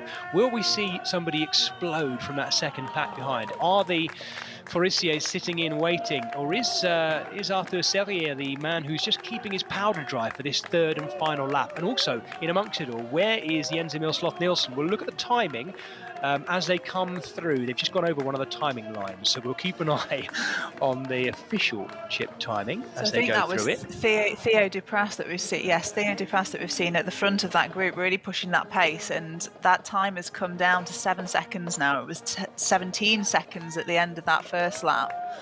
So they've closed 10 seconds on Federico Spinazzi. So I think we can probably expect the group to at least come together by the time they finish this bike. So at the end of this second of 3 bike legs, Federico Spinazzi leads out front by himself, and he has a chasing pack, which is Theo Dupras, one of 5 Frenchmen in there, alongside Arthur Serrier, the world champion, Félix Forissier, Arthur Forissier, Michele Bonecina on the back of that group, and then Maxime Chanet by himself off the back of the group, ahead of Kieran McPherson, Sebastian Neith, and then Jens-Emil Sloth-Nielsen, who is still in 10th place right now, the Dane, with a lot of work to do on this third and final bike leg before that final 3-kilometre run.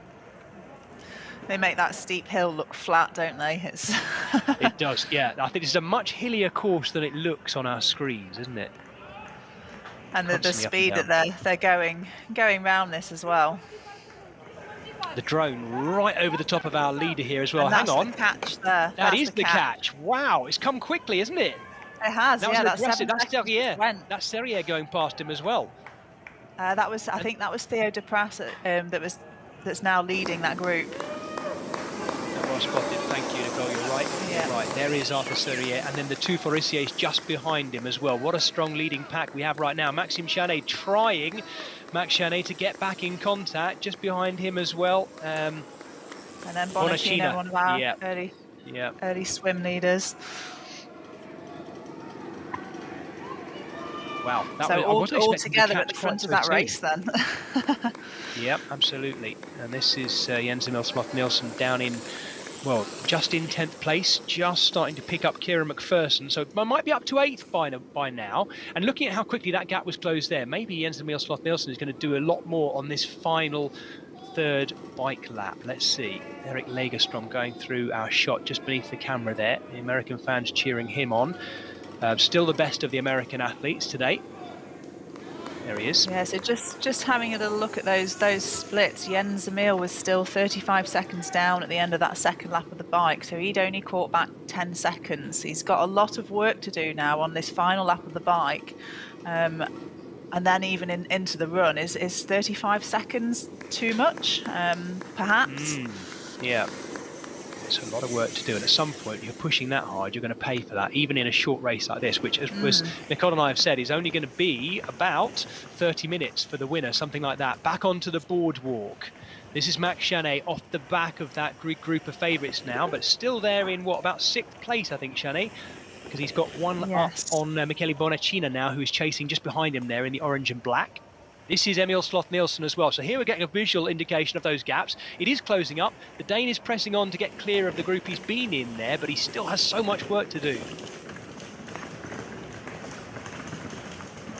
world champion from last year in Italy in the short track, leaving himself a lot of work to do at this stage. It's not undoable, but it's going to take a big, big performance. Back across the bridge. It won't be long before... That looked like Arthur Frisier just dropping off the back of that group a little bit there. Right, so the full distance world champion having a tough day as well. Everyone is out there. This short track distance is relentless. I still think both the Farissiers are together in that group at this stage. There's Sloth-Nielsen back across the bridge. They're all headed back down to Lakeside again. And any moment now, we'll see our leader making his way along the edge of the lake. The question is, by the time they spill out to that Lakeside trail, who will it be? There's Sloth-Nielsen attacking up the hill there. Look at that shot. Absolutely fantastic. I think they're perhaps starting to catch some of the athletes at the back of the race as well, so it's getting a little bit confusing as to who's where and who's who.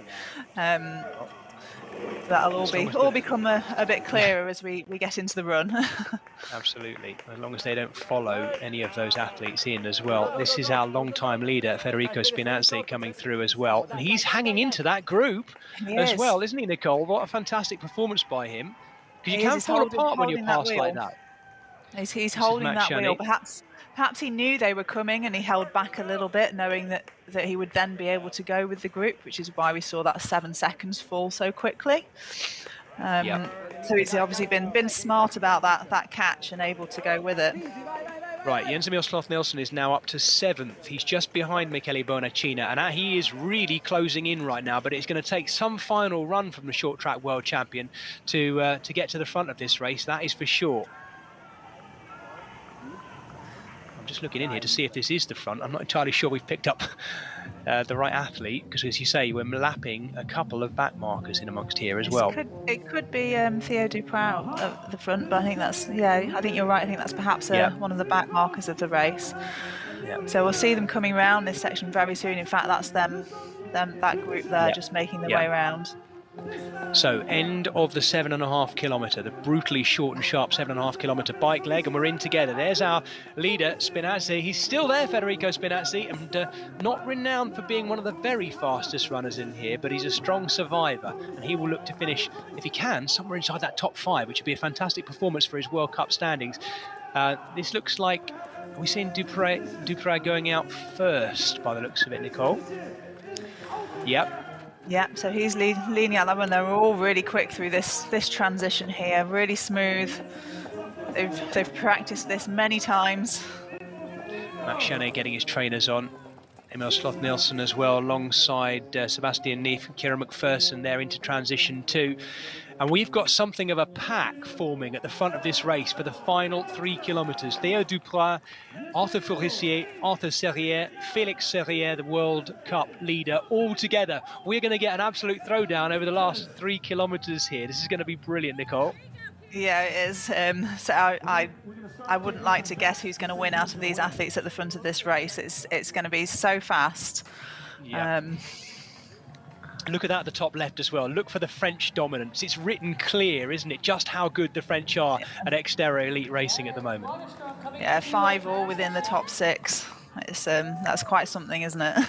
Yeah, and there goes Sloth-Nielsen going through our shot at the bottom in the red skin suit. What can he do now? He's trying to distance himself from Sebastian Neef and Kieran McPherson. Well, he's not worried about who he's distancing, because he's desperately trying to reel in this lot. And we've got the full distance world champion now right at the front, Arthur Serrière, yet to win a round of the World Cup this year. He'll want to try and use this one as the big marker, still early on in the series, ahead of the Farissier brothers, who are right there. Spinazzi now being made to just watch them go off into the distance, but he'll hang on well after a great race.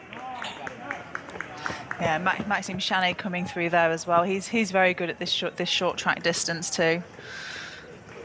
I think Theo Duprat is also paying for things here, just in front of our camera, tracking through the field. This final run is a real telling sign, isn't it, of what you've got left. Theo did a lot of work on the bike, bringing that group back up to the front of the race.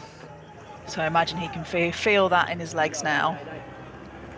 Yeah, the sun is back out as well in Oak Mountain State Park as well. Glorious scenes coming through the thick trees of the 100 miles worth of trails that extend around the lake here in Shelby County, Alabama.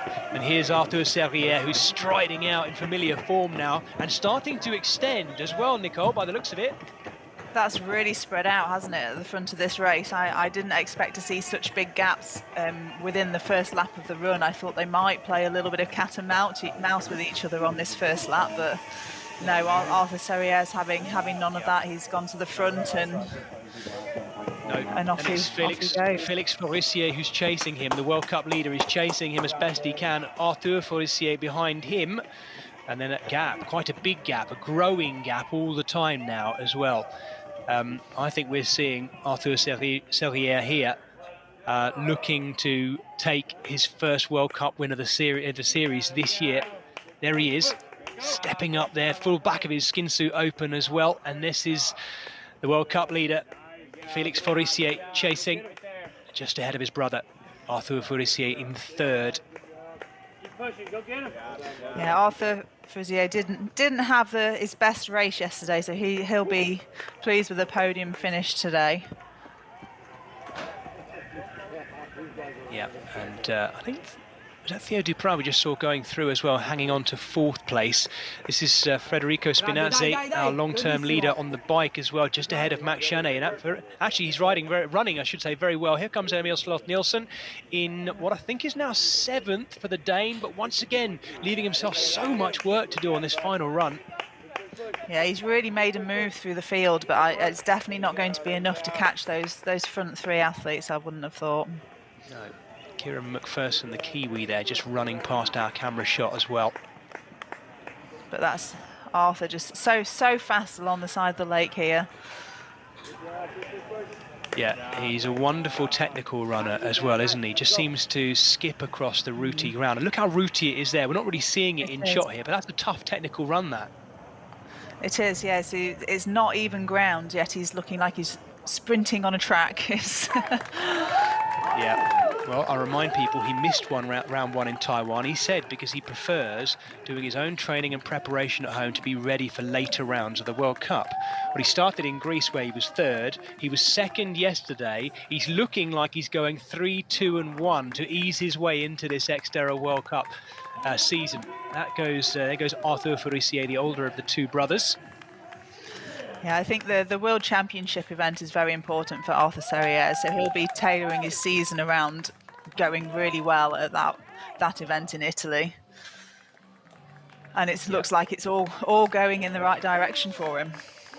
And they have a very varied World Cup season to take them to that. We're off to Belgium next, to Namur in June, Quebec in Canada in July, and then Prakatice in the Czech Republic, or Czechia as it's now known, in August, before heading to Trentino for the Worlds in the Dolomites for the final time this year. What a fantastic season. Make sure you follow it all here at xterraplanet.com on the live, but also follow us on socials at xterraplanet to catch up with everything that's happening, not just around the races, but also preparation for the races. Fantastic interviews and insight into these absolute stars of the off-road scene we're watching right in front of us. And on our screens, live right now, the current world XTERRA full distance champion, Arthur Serrière, the Frenchman, the 29-year-old, who's also the defending champion here, it has to be said as well. He won this short track event 1 year ago, and there's the current leader of the World Cup, Félix Forissier. See the pain on his face.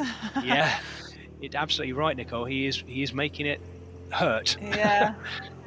That's a tough little climb that they've just gone up there, and he's really powered up that. Yeah, that's his brother just gone through shot, Arthur Forissier, and here we are following the unzipped skin suit, nervous, looking behind to see who it is. I think it's just our drone following him. Yeah, I don't think anyone's catching Arthur Serrière today. I think this is his race now. And we're seeing Jens Emil coming up that slope there. I think he's still 30 seconds or so behind, but he might be running his way up into a top 5 finish. Yes, tiny gaps separating our leading athletes here, as you might expect in the short track event.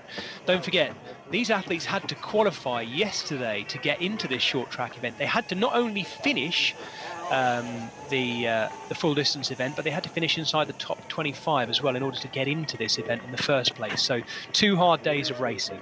This is our current leader in the World Cup. My gosh, he looked in some kind of pain there as well. Felix Forissier, doesn't he, Nicole? Yeah, fortunately for these athletes now, it's not too far for the finish. We'll shortly be seeing them coming around that lakeside again with that great shot of as they run along the side there, and then it'll be around into the finish area. But I think our top 3 positions are fairly set now. Yeah. I said this in the women's race, but I'll say it again. If you've never competed in a triathlon, and particularly an off-road triathlon, an XTERRA, it's not the uphills that hurt. It's the downhills, and a downhill, rutted, rough downhill like that. You're loading your quads. It's like, it's terrible. We're watching Celine Billouin out cheering on Emil Sloth-Nielsen, I think, and others, all these athletes as they come in. There's Felix Forissier breathing hard as he goes back into the next step up. Yeah, all the ladies will be out supporting these athletes in this race now. It's a really great atmosphere down at these events. So if you ever have one near you, do go along and have a watch and support the athletes as they're out there giving it everything on the course. Yeah, and not just that, of course, if you can and you're up to it, enter yourself as one of the age group events as well, because this is a full weekend of racing here in the States as well. Maxime Chanet now just being caught by Jens Emil Sloth-Nielsen as well. And it does look as well like Theo Duprat is sliding his way back through this field and being caught by others. So that could be Jens up into 4th position now. Yes, it could. And at any moment now, we're just following Brian Smith, I think, the American athlete, in at the moment. He's not going to be lapped, but the man who might lap him is headed towards the finish, and that's Arthur Serrier. Arthur Serrier, as he did 1 year ago here in this race, coming to Oak Mountain in good form and, dominating in the end. He's coming towards the finish right now, Serrier, the Frenchman, 29 years of age, defending his title here as well, and now going 3, 2, and 1 in the World Cup Series. The world champion breaks the tape, and Arthur Serrier has defended his title at Oak Mountain. Yeah, what a great race from Arthur today. That run speed was incredible. Yeah, did what he needed to do on the bike, didn't he? It looked like he was sitting in that group, waiting to make his move. He did make a little bit of a move on that 3rd and final lap of the bike, and our World Cup leader in for 2nd. That'll do his World Cup placing no end of good. He finishes 2nd, Felix Forissier, and his brother Arthur just behind him. Both Forissier brothers 2nd and 3rd, but beaten by another Arthur today, Arthur Serrier. That'll be our podium. We'll be hearing from them imminently, I'm absolutely certain. And great to see the respect between these athletes. Look at that! Look at that in position. That's quite the comeback to 4th position there for Jens. What a fantastic race. Yeah, well, he looks white as a ghost as well. Yeah. Theo Duprat through in 6th after losing places on that final run as well. Fantastic effort by Federico Spinazzi, our leader after the swim. He's hung on well, the Italian, to finish in 7th there. This is Kieran McPherson, the Kiwi, coming in for 8th too. What a brutal second day of racing here in Oak Mountain. We're almost watching torture on our screens. It's not very fair, is it, Nicole? Oh dear. Wherever you're watching this live, hopefully around the world, I hope you're enjoying it as well, our live coverage of this 4th round of the XTERRA World Cup. It's been beautiful in Oak Mountain once again as well. This is Sebastian Neef coming in.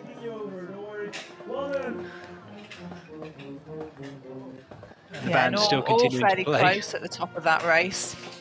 So less than a minute between the top 6 athletes. So super close racing from the athletes today. Any moment now, watching these live pictures, we should see Erik Lagerstrom coming in as well as the best of the American athletes. Not quite yet though. This is Michele Bonacina finishing, who was out in the lead after the swim, the Italian. He suffered more, I think, in the end than Federico Spinazzi. Those two are going to probably embrace a little bit the best of the swimmers. Should be Lagerstrom next, the American, depending on how well he's hung on that final run. You spot the duathlete. I keep calling it the final run, Nicole. Sorry, you know what I mean when I say final run. Yeah. I'll keep saying it, even in triathlon circles. I think this is Lagerstrom coming in now. Yeah, best of the Americans. Yeah. That was a tough. It looks like he's been off as well. Got blood on his knee as well. One of the stronger bikers in this field. He's pushed it somewhere too, and definitely been down. Although that could have been from the run, even Lagerstrom. Definitely hit his so left knee. they're running on the same similar trails to what they're biking on. So again, a little bit slippy perhaps on some of those routes. It's very easy to put a foot wrong and just go over. Yeah, absolutely. It will not be long now before we hear Doug Hall asking some questions on the mic of the two Forestiers and Arthur Serrier as well. I'll do my best to translate any of the French ones. I thought it was very brave of Doug to say, well, to speak it in your mother tongue. Makes sense though. They get to say exactly what they want rather than having to translate it themselves. Seems fair, doesn't it, Nicole? Yeah, I think it's a nice finish for the athletes to be able to say something to their home fans at the end of the race.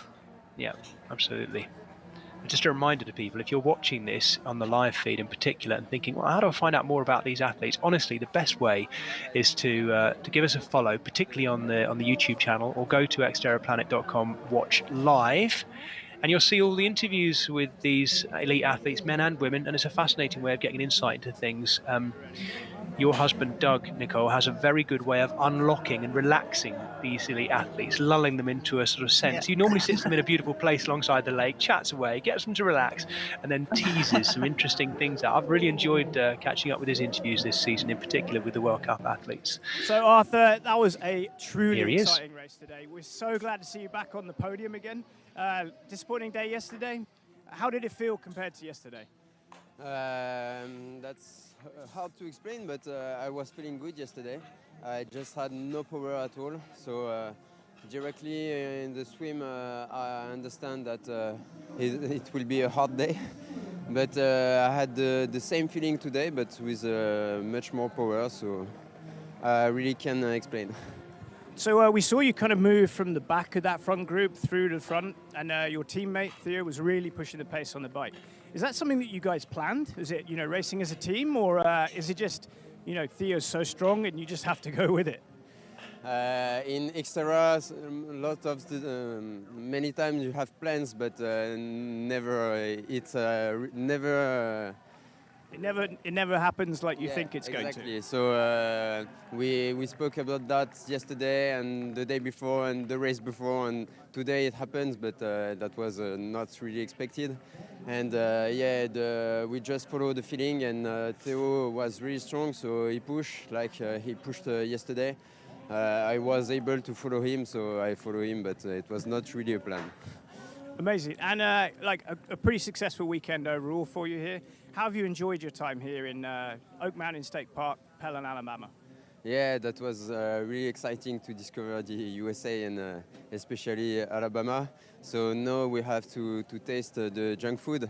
But the place is really great, and we had a really good time here. Sure. Well, enjoy your Dunkin' Donuts, and we'll see you next time. Thank you. Junk food?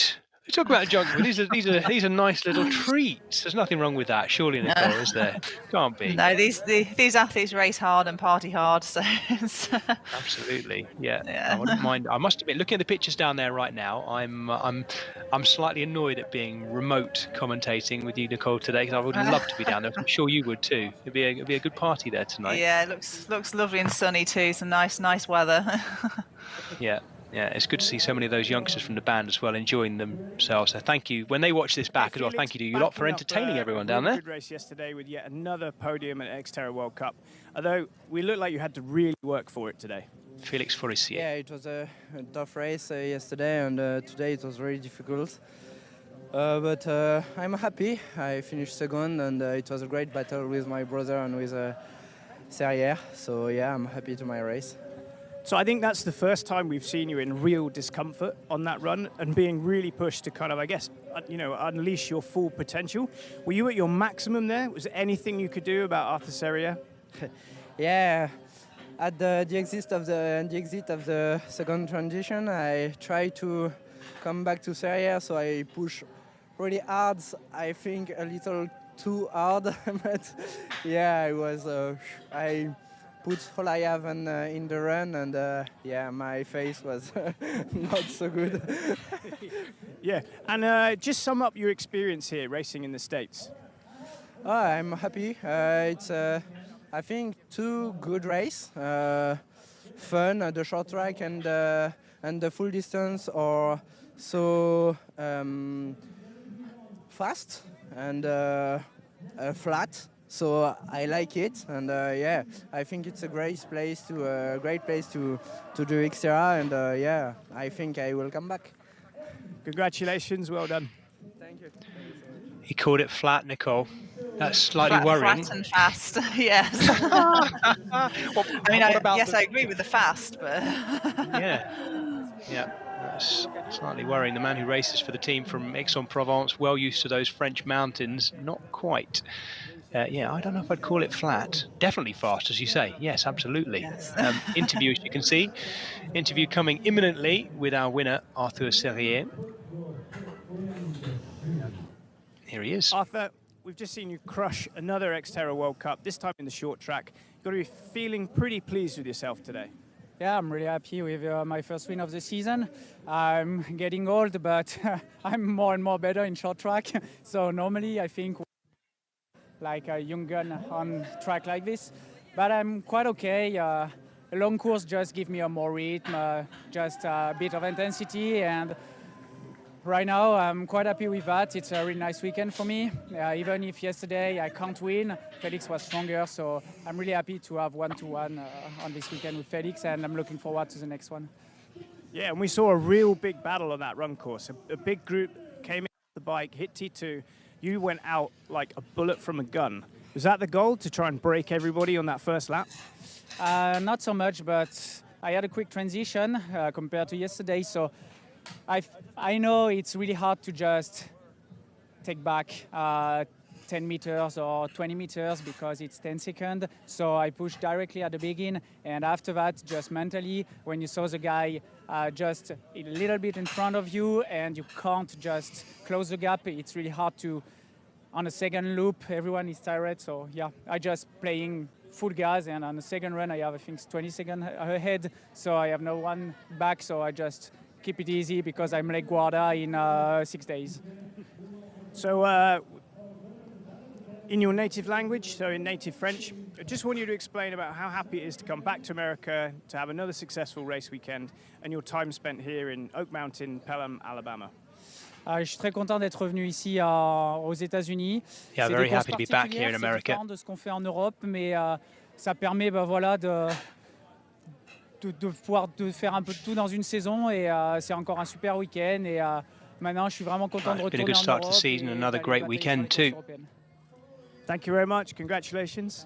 See you next time. There's a warning shot fired to the other athletes in this field. He's gone third, second and first in his opening races. I think we can say, Nicole, he's now up to speed, Arthur Serrier, and there he is, sitting on top of our standings. He's the winner, ahead of Felix Forissier, Arthur Forissier, Jens-Emil Sloth-Nielsen, working so hard to get up into fourth place. Great athlete, great work by him. Maxime Chanet, again, Mr. Consistent, always either fourth or fifth, Chanet. And there he was, Theo Duprat, dropping back through the field at the end of that bike and into the run, but Federico Spinazzi, best of the top swimmers, in seventh. Kieran McPherson, the Kiwi athlete, in seventh as well. That means that after 4 rounds, Felix Forissier is still there in the World Cup leaders jersey as well on 357 points, but just a little way behind him, Arthur Forissier, moving up today to move ahead of Jens-Emil Sloth-Nielsen, who's suffered a bit today, lost a place in the World Cup standings. Max Chanet, what did I say, in fourth. Arthur Serrier now in fifth, but give him one more win and he'll be right up there contesting for the overall series as well. It's a series that rewards regular placings as well, but Arthur Serrier looking so good. We should now be seeing our podium completed. The European short track champion, first of all, Arthur Forissier, first onto the third step. His younger bro,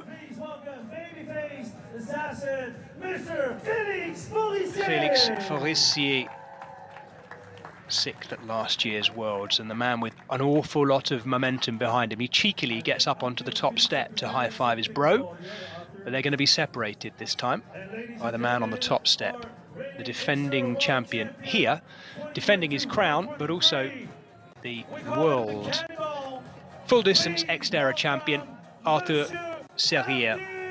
He's 29 this year, and he said, well, I'm getting older now, and, you know, the youngsters are ripping around this course. I think he's being generous there, Nicole, isn't he?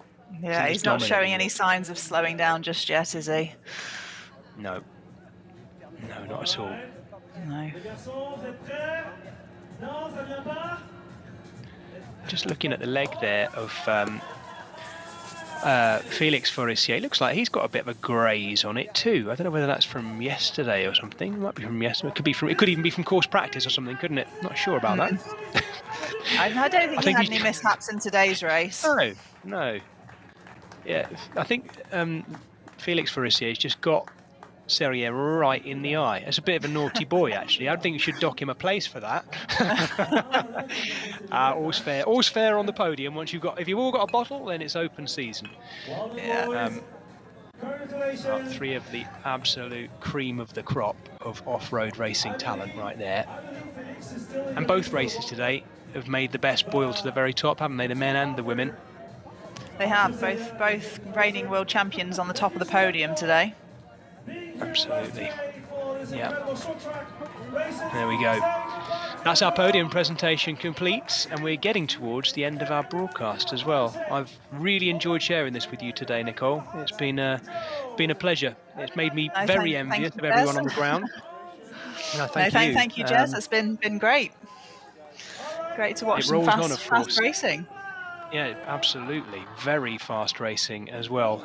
Keep an eye on our YouTube channel and on XTERRAplanet.com watch live, because you'll see lots of videos that have come out of this weekend. Our team down on the ground out there, led by Doug Hall and his colleagues, have been catching up with all the athletes and creating lots of content to put you out there, particularly on our YouTube channel. Have a look at that. Follow us on socials as well, and follow us throughout the rest of the season, because all paths lead to that final round on the World Championships in Trentino, Italy, back in the Dolomites in September. Nicole and I will be there on the ground, sampling everything that we can share with you in our live coverage. But before then, the Czech Republic, Prahatice, Quebec in Canada, Namur in Belgium as well over the next 4 rounds. It's going to be a brilliant summer of XTERRA racing here in the XTERRA World Cup. And that's our little last look out across the lake right in the middle of Oak Mountain State Park in Shelby County, Alabama. It's once again been home to some fantastic racing. Thank you to everyone involved with the state park itself for sharing once again the many hundreds miles of trails and the lake itself, of course, with our XTERRA team to put on this world-class event. So thank you to everyone involved with that. Should we have a little look back at the highlights of what's happened today? I think we might have a chance to have a look back at the women's race and the men's race. We've certainly got good use out of our drones today, Nicole, haven't we? They've provided some of the best shots. Actually, trail drones too, really good. Yeah, it's huge, that lake is, isn't it? Yes, it is massive. This is our men's highlights. Big old field of 27 elite men ripping it out into the first 200-meter lap as well around the boys. And very early on, it was Michele Bonacina and Federico Spinazzi, the 2 Italians who were really pushing the pace alongside Eric Lagerstrom right there. But the 2 Italians headed out first alongside Lagerstrom as well. Michele Bonacina trying to survive out front, but looking a little bit worried and stressed, and well, he might have worried as well, because they were eating into the gap that he and Spinazzi had afterwards. Federico Spinazzi held on the best of them and survived a couple of laps out front by himself, but it was on the 3rd and final lap where this extremely strong chasing pack started to come through as well. The 2 Forissier brothers in company of Maxime Chanet, Theo Duprat in there too, and Arthur Serrier sitting in. Now we look back at these highlights. There was Serrier right in the middle of that group. Nicole, he looked so comfortable, Serrier, in that group. I think he was buying his time, wasn't he? He knew that both the Forissier brothers were behind him and that he had the run speed, so just backed himself for getting onto that final leg of the run. And once again, we've seen on the final leg of the run, look at that, the way he steps down there. He's such a great technical, strong runner as well. Skipping across that rooty ground as well. Looking back as he did Arthur Serrier, just to check if he had anyone getting close to him. The answer was not close enough. I mean, Felix Forissier was very good on that final run, but it was enough to see the current double, the twice in a row world champion in XTERRA, take the title again here, as he did 1 year ago. 1 year ago, of course, he was the winner ahead of Jens Emil Sloth-Nielsen. Sloth-Nielsen left himself too much to do, but finished in 4th too. A Farissier sandwich. No, actually, no, it's a Serrier sandwich with the 2 Farissiers either side. There we go. Well, that is the end of our live feed. And Nicole, thank you very much for your company once again. And we look forward to the next live round. Follow it all here at xterraplanet.com. But for now, from me, Jez Cox, and Nicole Walters, until the next time, bye-bye.